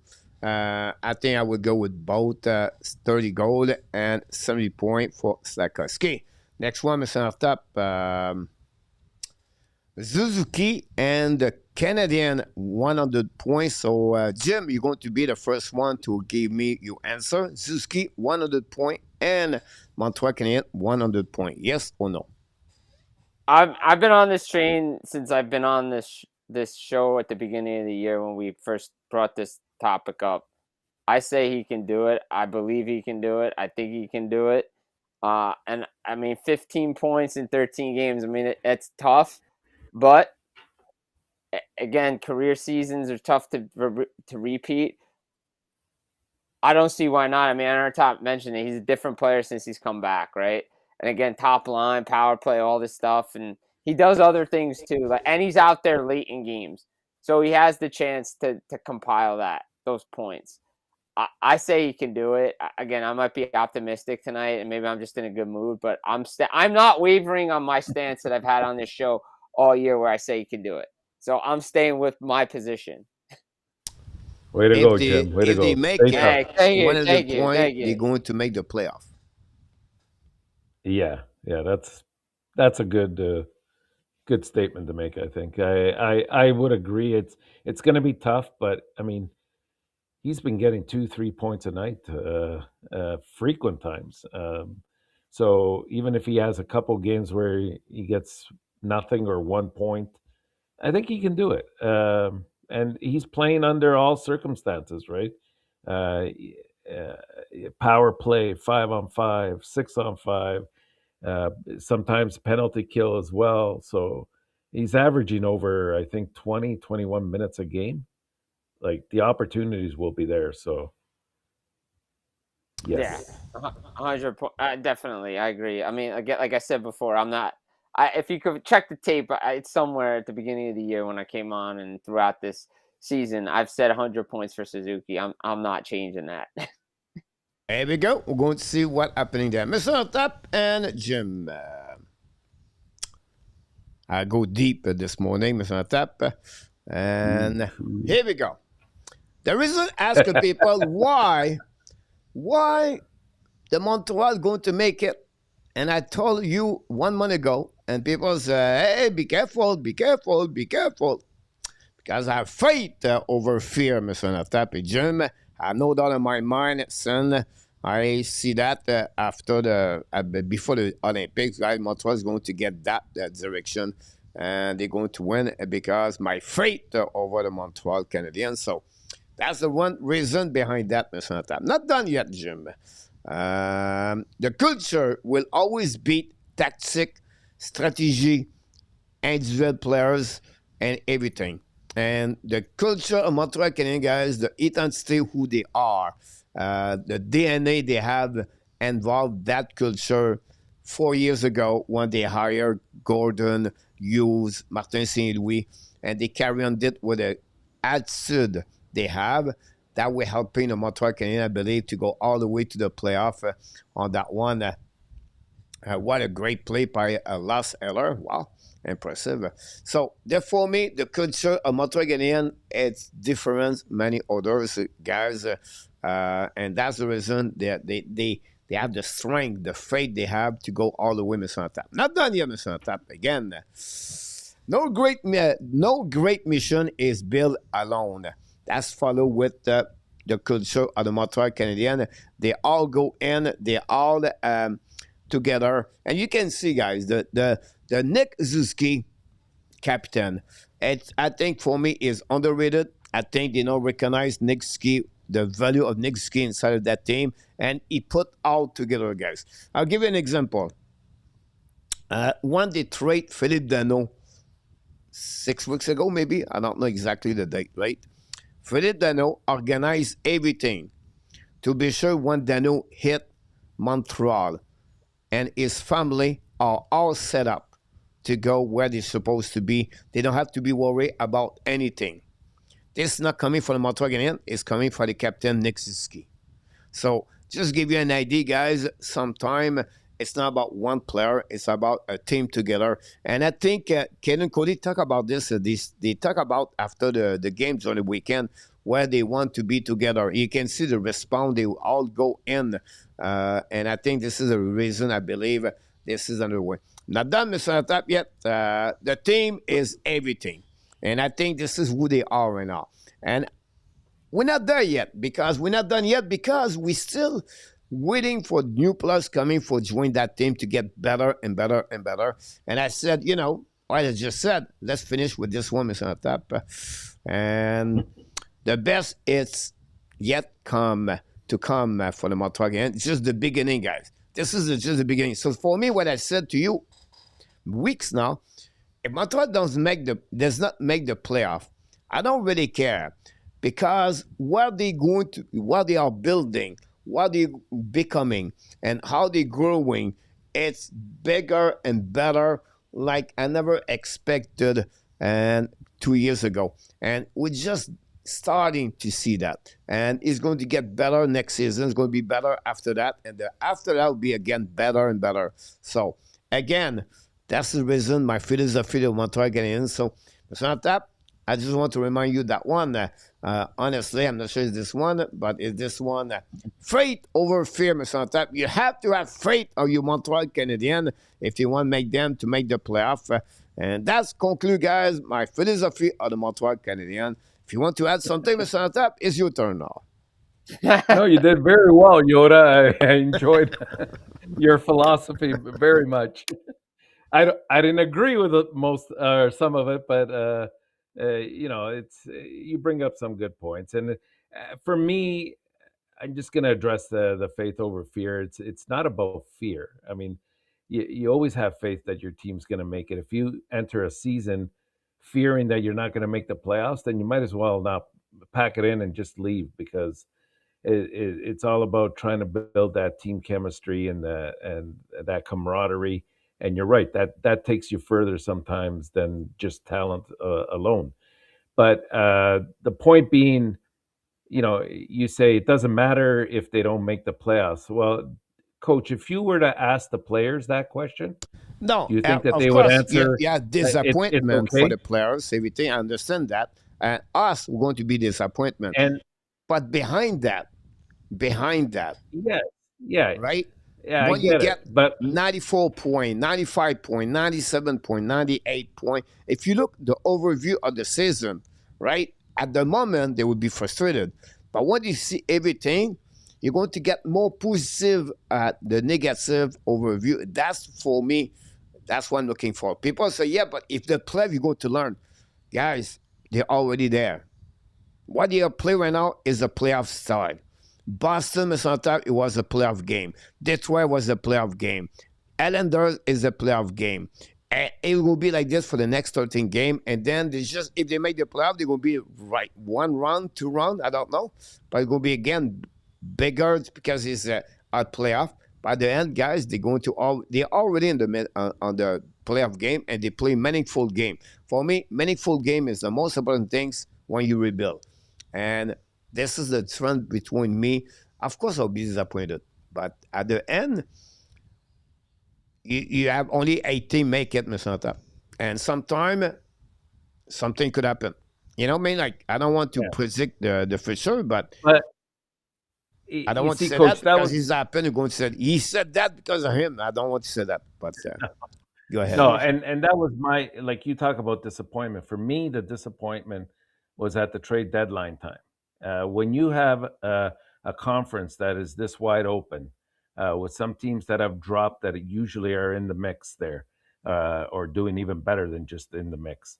It's wide open this year, and really, if Montreal could have I'm not saying a blockbuster trade, because some of the worst decisions are made at trade deadline time. But I don't think it would have been out of the realm of possibility for Hughes to go out there and try to get either a second pairing or third pairing right-handed defenseman with a little bit of size, sandpaper that moves players out from in front of the net and take that onus off of Carrier, who has not had the best of years.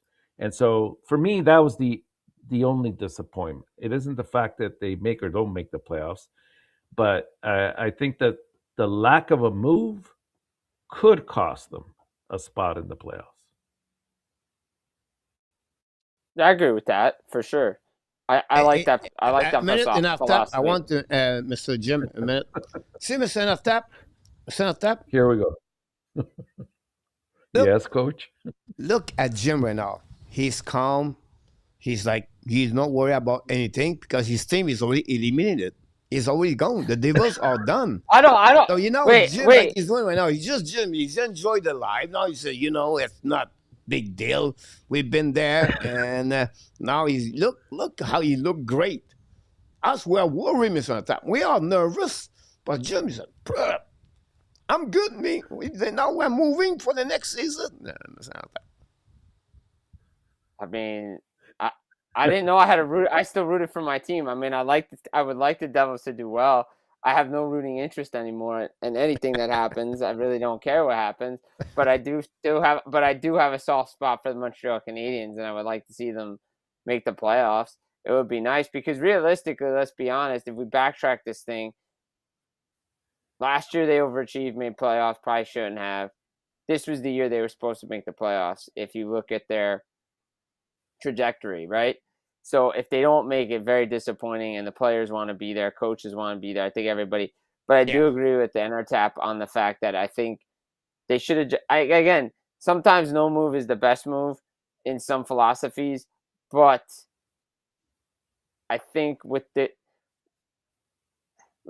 5-year plans or these 4-year plans, and you want sustainability as a playoff team and consistent like all these teams do. In a year like this, it now becomes a year-to-year league. I personally think you should have gone and done something that could have given you a better chance to come out of a wide-open Eastern Conference. Like, to me, the only team that legitimately has a chance to come out of here, like you could say is a lock, is probably the Tampa Bay Lightning, because there are questions about Carolina, too. There's questions about every other team, but it's in a year like this, just to have you know, I love that comment, by the way. Pete Martin, I like that. I mean, I always had a soft spot for Montreal. Look, I always have a soft spot for the Canadiens. A lot of people, look, I went to school in Vermont. The Bell Center was about 2.5-hour drive from my school, so I was there a lot after hockey on a Saturday night. So I know exactly where it is. But I'm just saying, I think a defenseman, something to close up some gaps, just to help this team. Heck, even a goaltender would have been like just ideal, right? Like, that's something you were looking for. You believe every year your team's going to make the playoffs. The players believe every year. I think they'll be fine. You always have faith in your team that are going to get it done. But my biggest, I think the biggest concern I would have for this team right now is just just can't be a one-line team. Like, you got to get the goaltending, got to get the defense, because in the playoffs you can shut down one line. Yeah, definitely about that for sure. They will. I know who they're talking about. They want Nemec up in Montreal. Yeah. Hey, we would have taken Kovacevic. Yeah, I know. Rocket playoff, prospect playoff, guys. I just want to give you an update. The Rocket, they are now going to make the play. They already made the playoff. When again, the players are coming back on the team. They make a couple of trades last week to get a little bit more goaltender back up and also get a little bit more experience. And then by the players coming back on the lineup, Rebecca Ekstrom now play as only weekend. He's just missing Dauphin Simoneau. And then they're looking better and better. So we have to wait what they're going to do. They're going to be play, I believe, Wednesday at home, and then they're going to be on the roads all the weekend. But they are right now in the playoff. They try to stay on the first position of the North Division American Hockey League. Nothing else around the Laval Rocket. Other fact, the Montreal Canadiens prospect now. All of them are in the playoff race, or they are eliminated. If you think about Bratz and Pickford, they start the playoff this week. for the WHL, the QM, and the OHL. And then you talk about the KHL. They start the playoff today. Zarowski and Konishkov play today. The game are early, so you can watch the game. The guys live. I'm not like Demidov, so it's a big fun to watching Zarowski and Konishkov. And then you have a couple of players like Michael Edge is still in the playoff. The Team Michigan pass in the next round. We have a goaltender, Emile Croteau for the Dartmouth. They're still alive on that one. Obviously, other players like they got eliminated. Like Logan Sawyer, example, he got eliminated. Ben, can't remember his last name. He got eliminated. The Denver are still win. They're still there. The DU guys win the game 4-3 during the third overtime during the weekend. Quinton Miller is still hurt, but Sam Harris is still there. Money is over. Milestone signed with the Laval Rocket during last week on the entry-level contract, so he played with the Laval during the weekend. Pretty good game for the first game in American Hockey League for Luc Medestad. So that gives you a little bit more what happening on that one. So we're not going to move too much to ask you about those players. If you have any question you want to ask about prospect, let me know in the chat. But I want to share it with this guy before we talk about Jim a little bit more for the NHL. As this week, Montreal played 2 times at Enortap, Carolina Hurricane, Tuesday and Sunday on the back-to-back game against Saturday against Nashville. And then, guys, you have also Thursday, the Columbus Blue Jackets. Big game, a big week for the Montreal Canadiens.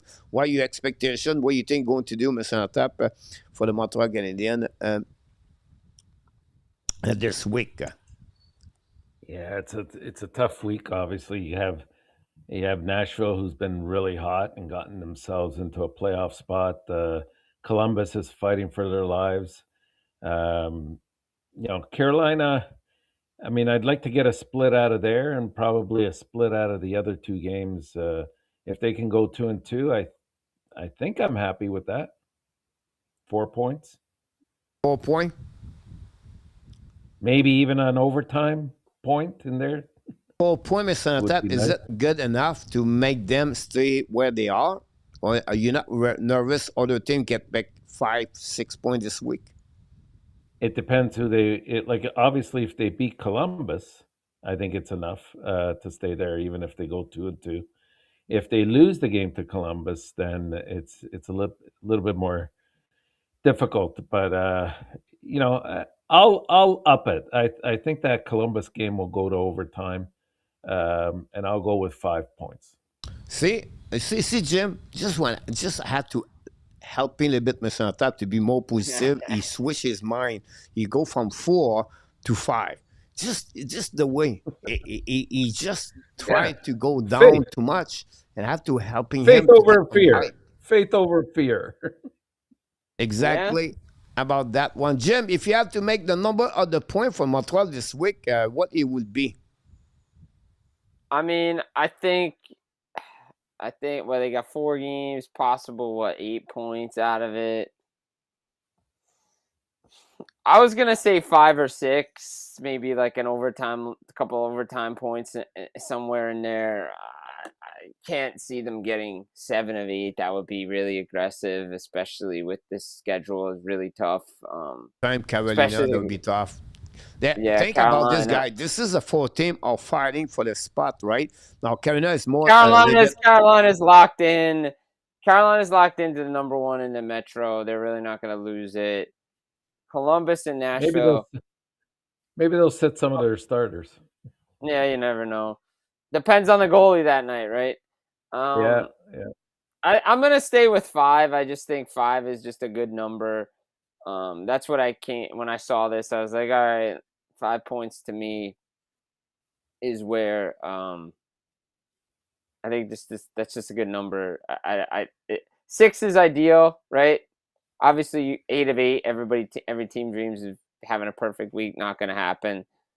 7 of 8 is very aggressive. 6 would be great, but I think 5 points is a really good. Good week. It makes sense. A lot jump to 5 points. Thing about this, guys, is 28 seconds to go remaining on this game, and we have right now 9 shots only for the New York Rangers, and we have right now an empty net for the Rangers. 2-1. Try to tie the game 2-2. Like you think about if this, you look at it, like I'm just looking at the rest of the schedule. Like Buffalo plays Boston on Wednesday, and then Buffalo plays Boston on Wednesday, and then they play Detroit on a Friday night. Like those are days the Montreal Canadiens don't play. That's a big night for them. Like, and if Ottawa can somehow beat Detroit tomorrow, like now you're getting help elsewhere. That 5 points is really good. It becomes a really good week. yeah, I agree with you about that. And we look about us in Enortap, but other team have not easy schedule. Like they cannot. There's going to be 3W this week for all of them, right? You have a matchup face to face.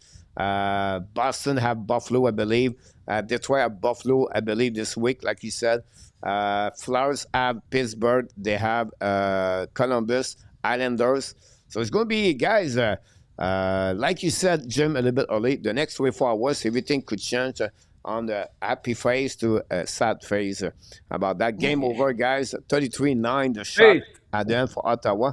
Ottawa are back. Right. This is just make everything better and better. Edward said they won by the score 2-1. 9 shot. That must be a record for Luc Laverson. That's not a lot. That's not a lot for sure. I want to finish, guys, for the next 15 minutes. We're going to go back to NHL, guys. Anybody have a question for Jim? Open up. Also, a question for Jim and Mr. Tap. And I want to give it a bit more an update. Milestone, Ovechkin 1,000 goal, Zibanejad 1,000 game tonight for Zibanejad, but unfortunately he lost tonight. I just want to share with you, if you have a chance, checking online, guys. One, Zibanejad got drafted. I think it was 2011, if my memory is good. Sounds right. Yeah. Do you know who was sitting behind him? It was Vincent Trocheck, Mr. Enortap. He went to the third round, and you can see like everybody celebrate in front of Trocheck, and Trocheck the head down. And then today they play together on the same team, so that's pretty interesting. But I would never thought I never thought I would go to see someone beat the Wayne Gretzky record of the number of the goal. 1,000 guys. He become the second player in NHL to do that. How you feel about that game at that on that one, Mr. Enortap? Well, Ovi's been Ovi every single year. Talk about consistency, but I give him credit just for staying in great shape over the years, and just he's a tank, and this guy has scored under all different kinds of circumstances, including I forget how many empty net goals he had, but he did have somewhere in the 40s, I think, of those. But he's just an elite player, and to come in at the same time as Crosby did, and for year after year after year, it's always been those two going head to head. It's made for great hockey over the years, and in a selfish way, I'd like to see him continue and go one more year and see what he can do. But we'll see if what his plans are at the end of the year. Be interesting to see that. Jim, Ottawa, Utah signed Desnoyers, entry-level contract. Phoenix signed Sianik. And then Nashville signed a 2-year deal for extension to Chevkov. And Vegas signed a goaltender, Moisevich, a goaltender, third-round pick, played with CSKA last season. But I think for me, is Desnoyers. Have a great year, by the way, Desnoyers. Jim, and I expect a lot for Galip Desnoyers. He could be a good asset a long term with the team. What do you think about that? No, I like that signing. I think Vegas is getting a nice prospect in the goal as well, because that's something that I thought Vegas should have addressed at the trade deadline. They didn't do it, and you're clearly like, yeah, they got a big win against Dallas the other night, but that's, to me, they could have used Binnington, somebody that could stop the puck, because like that, I don't know what's wrong with Vegas this year in between the pipes. I think they just backed the wrong horse. But Desnoyers is in Utah. That's a great entry level. I mean, look, that's the one thing when Utah was Arizona, they knew how to draft players. They just couldn't keep players. Like, they knew what they were doing hockey-wise, right? They knew the hockey ops department was really good. Bill Armstrong's really good at what he does.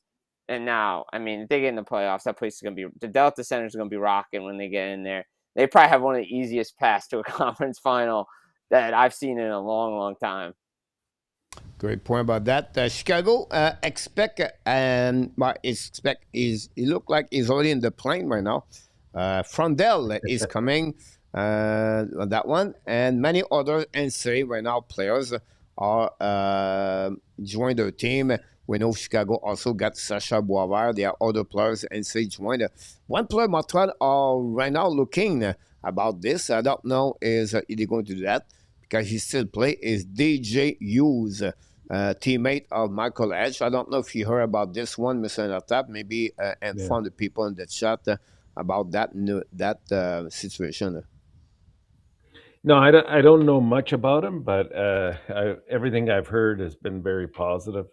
But I don't know. Maybe Jim, have you heard much about his play? I haven't heard much about what's going on with DJ Hughes. I know, like, the big story right now, like in college, is James Hagen's coming out of Boston area, Boston College, right? Like, because they're not sure if where he's gonna go. Is he gonna join the big team? Is he gonna go to the AHL? I mean, Hughes is, from what my understanding, he's been a great player with Michael Hage. I mean, these guys have, they've been working well together this year. Yeah, that entire line's been great. I mean, Michigan's been having a great season. Yeah. Good point about that, Mr. Enortap. Next one, and I know we're getting there, but we're almost at the end of the show. Are you agree or disagree, guys? I watched the Greer, and this was really bad. And are you agree right now we don't give enough game suspension? Is this something you okay what's going on, or I think for the protection of the safety players, is it good or not? No, it's not good enough, Coach. The disciplinarian committee is, to me, it's a joke. I think if you want to get something out of hockey, and for a while they were serious about, headshots or shots that I had with the stick, and they kind of, I want to say they cleaned it up a little bit, but it has to be almost a graduated system where you might start off at 5 games. Next infraction, you're going to get 10 games. And you just keep adding to that. And then you'll see the players will adapt to whatever you put in place. It's just ridiculous that those are blatant. It's not a hockey play. That was intentional. And there's no place for that in hockey, in my eyes. Jim. Yeah, I mean, look, it's tough, right? Like, because here's the thing, like, the knee on knee with Matthews, like, that to me, like, I think the bigger, that one was bad. That's not like a defense that he's done for the year. Like, I mean, he was going to be done for the year, whether it was a torn MCL or a sprained MCL. They were going to leave him out of this. He wasn't playing the rest of the season. But the fact of the matter is that I think we're getting to a point where we have to determine what constitutes an in-person hearing and what constitutes a phone hearing. Because in today's day and age, the way we do these shows, the way interviews are done, the way things are done through Zoom, through all this technology, can we start counting these Zoom calls, these Microsoft Meet calls as in-person if players are not going to New York for their hearings? Right? Because the old school way was in person. You fly to New York. You were given the option to go to New York. If you decline that option, which is the player's right, then the Department of Player Safety on a phone hearing has the option to suspend more than 5 games. I think the also bigger issue is in this is the NHLPA is not only representing the guy who got hurt, but the guy who caused the infraction. And I think the PA, if they really want change, with this, like if everybody's really upset about this, then the players have to recuse themselves and the association has to recuse themselves and has to agree to, okay, then if you want change, then the National Hockey League Department of Player Safety has to be able to dish out suspensions of 10 or more games without appeals. Like they can't be afraid of appeals process, and I think that's what we're seeing right now. And the Greer one I didn't like. The Greer one I hated because you should never hit a guy in the numbers. Like, especially that far away from the boards. That could cause broken necks. That could paralyze a guy. Like, to me, I don't know if it was just a phone hearing that was offered. I don't know if he was offered an in-person hearing and he declined it. Like, no one knows that story. But it should. But I looked up boarding penalties, and I'm trying to, like, understand how this thing works and all this, right? Based on precedent history, the longest boarding penalty I ever saw was 10 games. It was to Jody Shelley, and that was a decade ago, over a decade ago. They can't be afraid. Like, the PA has to realize that hits to the numbers are not a play. That's not a hockey play. Kneeing is not a hockey play. So at that point, they're going to be like, okay, if we're going to open this up, we have to be okay with longer suspensions. Now, I agree with you about that. For me, both of them should have 8-game minimum and then go from easy that. 8 games. Easy 8 games. Like, I think Greer should have been at least 10. I agree with Randy. Well, and here's my other suggestion on this, and I've written this and I've talked about this other places. In the real world, your record, whether you commit a driving infraction, some type of thing with the law follows you. There should be no reset period. Whether you did an infraction and had a suspension in 2019 or 2018 or whatever your last infraction was, that means you're still a repeat offender.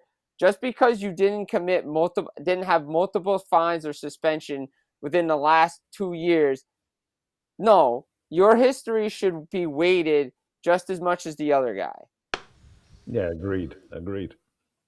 So I think that's where the process has to change. But if the Players Association, and again, they have the right to appeal, but then the NHL can't come out and say we're not afraid of appeals. Because and for me, it's like it was the safety of Zary, right? Imagine if Zary got very bad injury. Right, he was lucky. What if he got paralyzed? He was what really if he got lucky. Paralyzed? Yeah. He was really lucky, be honest with you. We don't know the centimeters, whatever it could be, but they was lucky. By the way, Rick Natres got suspended for the rest of the season for smoking a joint, M. Enortap. From Luc Lafortune a venant scrupuliser of the suspension, M. Enortap. He really pay attention. If I ask a question like that on my quiz, I nominate Luc. Look, it would be 5-on-5 on that one. I don't want to talk about this because it's already in the show, guys. We're going to get this the next, but not that one. This is not makes sense. This was fine. We already, but that's the next subject. Jim, when you come back, Mr. Tap. New rules I will change, guys, and this one, but it's too late to talk about this. I don't want to get there. Mr. Tap, I forgot about this. I want to share with you one more thing, Mr. Tap, because that's what you're going to make the playoff, by the way. Like this version of ourselves, we've seen it throughout the season, and we lose it sometime, like every team does, you know. And you have to be able to repair and focus on the right things. I think that's the kind of version we need, you know, to go down the stretch. I feel like, obviously, again for us, you know, the playoffs have started, you know, based on the standings and how everybody else is playing around us too. You know, and I feel that's the kind of hockey you need to play at this time of the year and if you go into a playoff run. So it's good to see, you know, I feel like a lot of, you know, our group is finding its best version, but I feel you can't have a group finding its best version without the individual finding their best version. And a lot of guys are starting to find their best version. And voilà, Mr. Enortap, that's the reason. And I just want to mention to you guys, at the beginning of the show, the first 5 minutes, Jim Biringer said the best version at some point. and they play the best version for Montreal Canadiens. And I said, "Oh, I should do it," but I said, "No, I have to wait until a little bit later." But I remember you said that, Jim, at the beginning, right away at the beginning. You said you talk about the best version about this, and this is the reason why, guys. I know a lot of people, some people does not like Martin Saint Louis, but I feel for me we are really lucky to have a coach like Martin Saint Louis for the kind of team who they are inside of that culture they bring on the table. And I think Ken Hughes knew already what he said to bring Martin St. Louis about that. And look, I don't know the next 13 games on tap, honestly. I predict they're going to make the playoff. But still, at the end of the day, if you are not entertaining right now by the Montreal Canadiens, I don't know what it would take for you to be entertaining, because I still believe in 93 Montreal was not like that. I still believe we were not entertaining like we are right now, by that kind of thing. We are really blessed to have Demidov and Hudson and Suzuki and Caufield and all those kind of player guys around the Montreal game. And we're just the beginning about that. So Jim Enortap is jealous. He's really jealous right now to see that, but he's going to be fine. We turn him to be a Montreal Canadiens number fans. Like now, he's going to turn the behind the Devils. Right now, he's going to add a jersey like Hugh Enortap. Maybe we should send him a jersey about for Jim, I because got one hang. There's one hanging somewhere in the closet. I have one somewhere. he need to change that. Hey, Enortap. hey, look, I've always said this. I have a soft spot for the Montreal Canadiens. I want them to do well. I want playoff hockey at the Bell Center. There's no place like it. I love that arena, and I love when the Canadiens are doing well because, again, original six teams in the playoffs means dollars for the league. And whether people want to admit it or not, the original six still matters in a day and age where we have 33, 34 teams soon. Like that's still the driving force behind what goes on in the National Hockey League. And it's great to see a team like Montreal go through those tough years after they made that run, but to get the draft picks to do things. Like, I've been a big fan of Jeff Gordon and Kent Hughes, but I was a big fan of Gordon in New York. I thought he was doing things the right way. Some people have differing opinions, but what they've done in Montreal, I think a lot of teams are copying it. Sustainable. You're seeing with Sharks are following what Montreal is doing. A lot of teams want to see the way they've built their team and gone through that rebuild.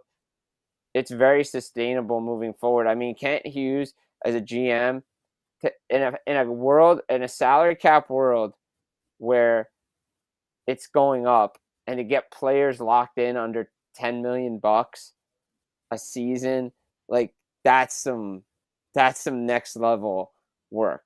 Like, it really is. Yeah. Like, that's to be commended. Totally. I'm sorry about that. Mr. Tab, it's time to go because Danny just showed up. Oh. That's messed up, yo. Danny.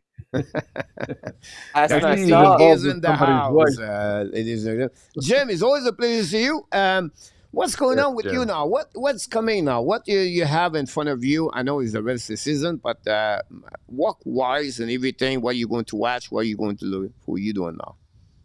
I mean, obviously, you keep track of award season, right? Because I'm a privileged to get to vote on the awards, so I get start getting my detailed notes together of who I should be voting for some of these awards. I think the one award I know is a lock is probably I don't get to vote on because the Vezina Trophy is done by the GMs, I believe, and that's a lock. Ilya Sorokin's winning that, and he's winning it going away. So I think he's won it already.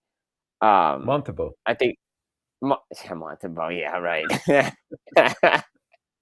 I think like Calder's up there, right? I think Schaefer's probably gonna win that, right? Like, so you look at that. You look at the playoff races. You follow some things for the end of the season, like coaching changes. What are teams going to do at the managerial position? Nashville's very interested to see who they hire. Like, I've heard some names. Like, do the Devils get a president of hockey ops in there? That's something to watch out for. And, just enjoying the hockey right now because it's not a lull in the work, but it's a nice welcome reprieve after the stretch run from the Olympics to the trade deadline. And it's just a nice to have, just you can enjoy hockey, take some notes, and look at some things. Then you have So to that's what playoff I got after that. coming up. So, just watching that, making some content, and, looking at the controversial topics to keep people talking. Yeah. I By the look way, forward to Jim, see you before I the end of thought, the season or the playoff, before the playoffs start, Jim. Hopefully you can see around. Are you a baseball fan? Do you follow baseball? Or? I'm a Yankee fan. I just don't start watching baseball till July. All right, so Roger Bouchard will be happy to Wait. hear that. He's a big fan of the Yankees. I grew up a Yankee fan. Like, I'm not changing. I'm a big Yankee fan. So, wait, you were gonna ask me something, Enortap. What were you gonna ask me? I was going to actually compliment you on your commentary about goaltender interference, and I listened to what you had to say, and I thought you made some excellent suggestions. I hope they take it to heart and make a change, because right now you can flip a coin on every play that they overlook, and when it comes to goaltender interference, and there seems to be such a gray area around it that it's ridiculous. Look, I mean, I personally think if people haven't heard it, I personally think the double IHF rule makes sense. Like, I know no one wants to go back to foot in the crease because that was just like stupid.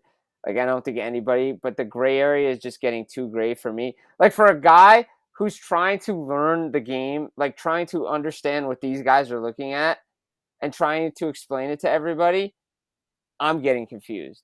So it's like, okay, Yeah. I thought I knew it. I thought I knew what they were looking for, but this year's and the last couple of weeks have just been like, okay, you know what? Crazy.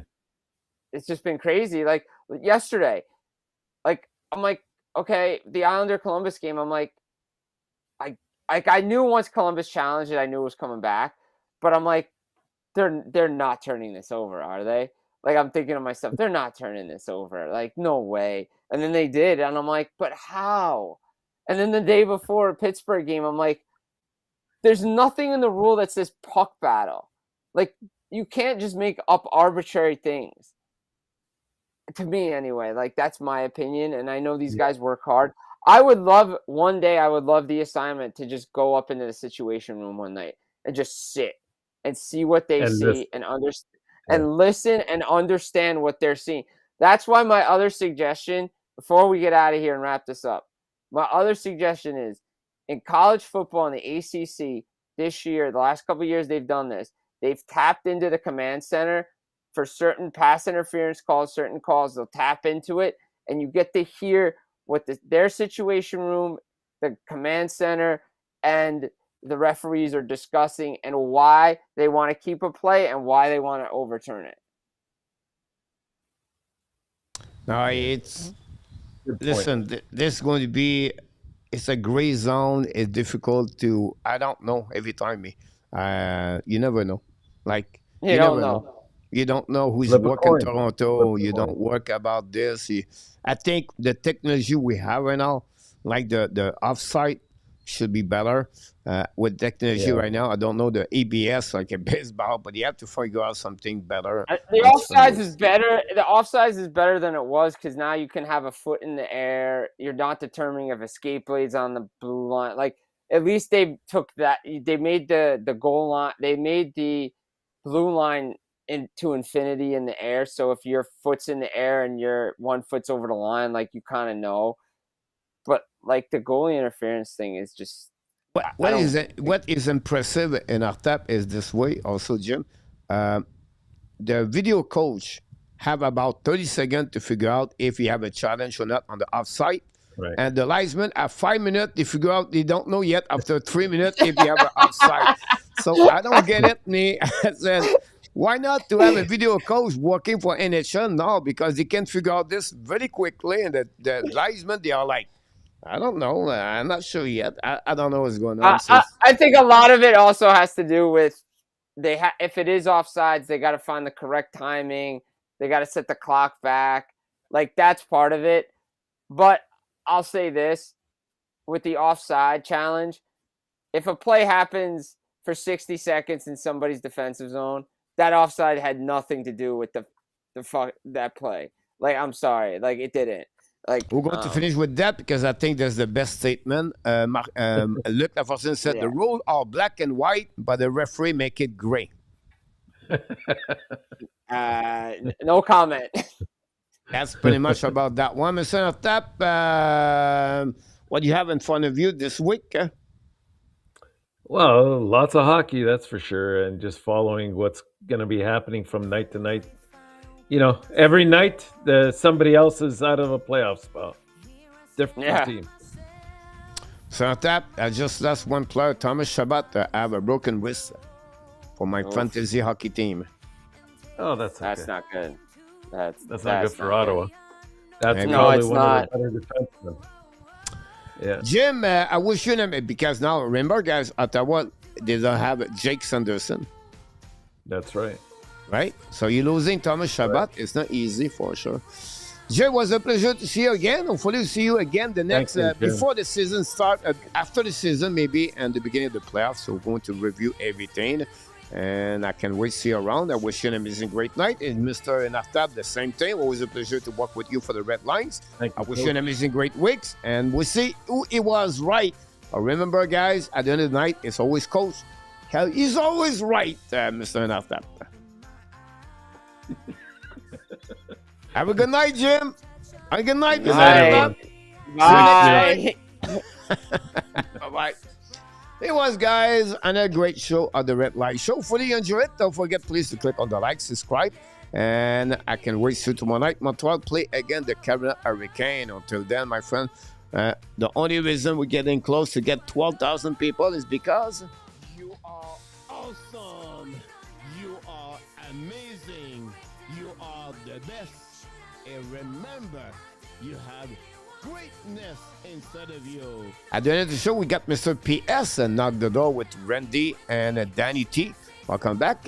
Thanks, Randy, to be active tonight. I can wait to see you next time. Kelvin Ator, Knock the Door also at the end. Thanks again, everybody. Don't forget to click on the likes. And, of course, be well, be health. Find a way not only to dominate your day, but find a way to dominate the first half of what?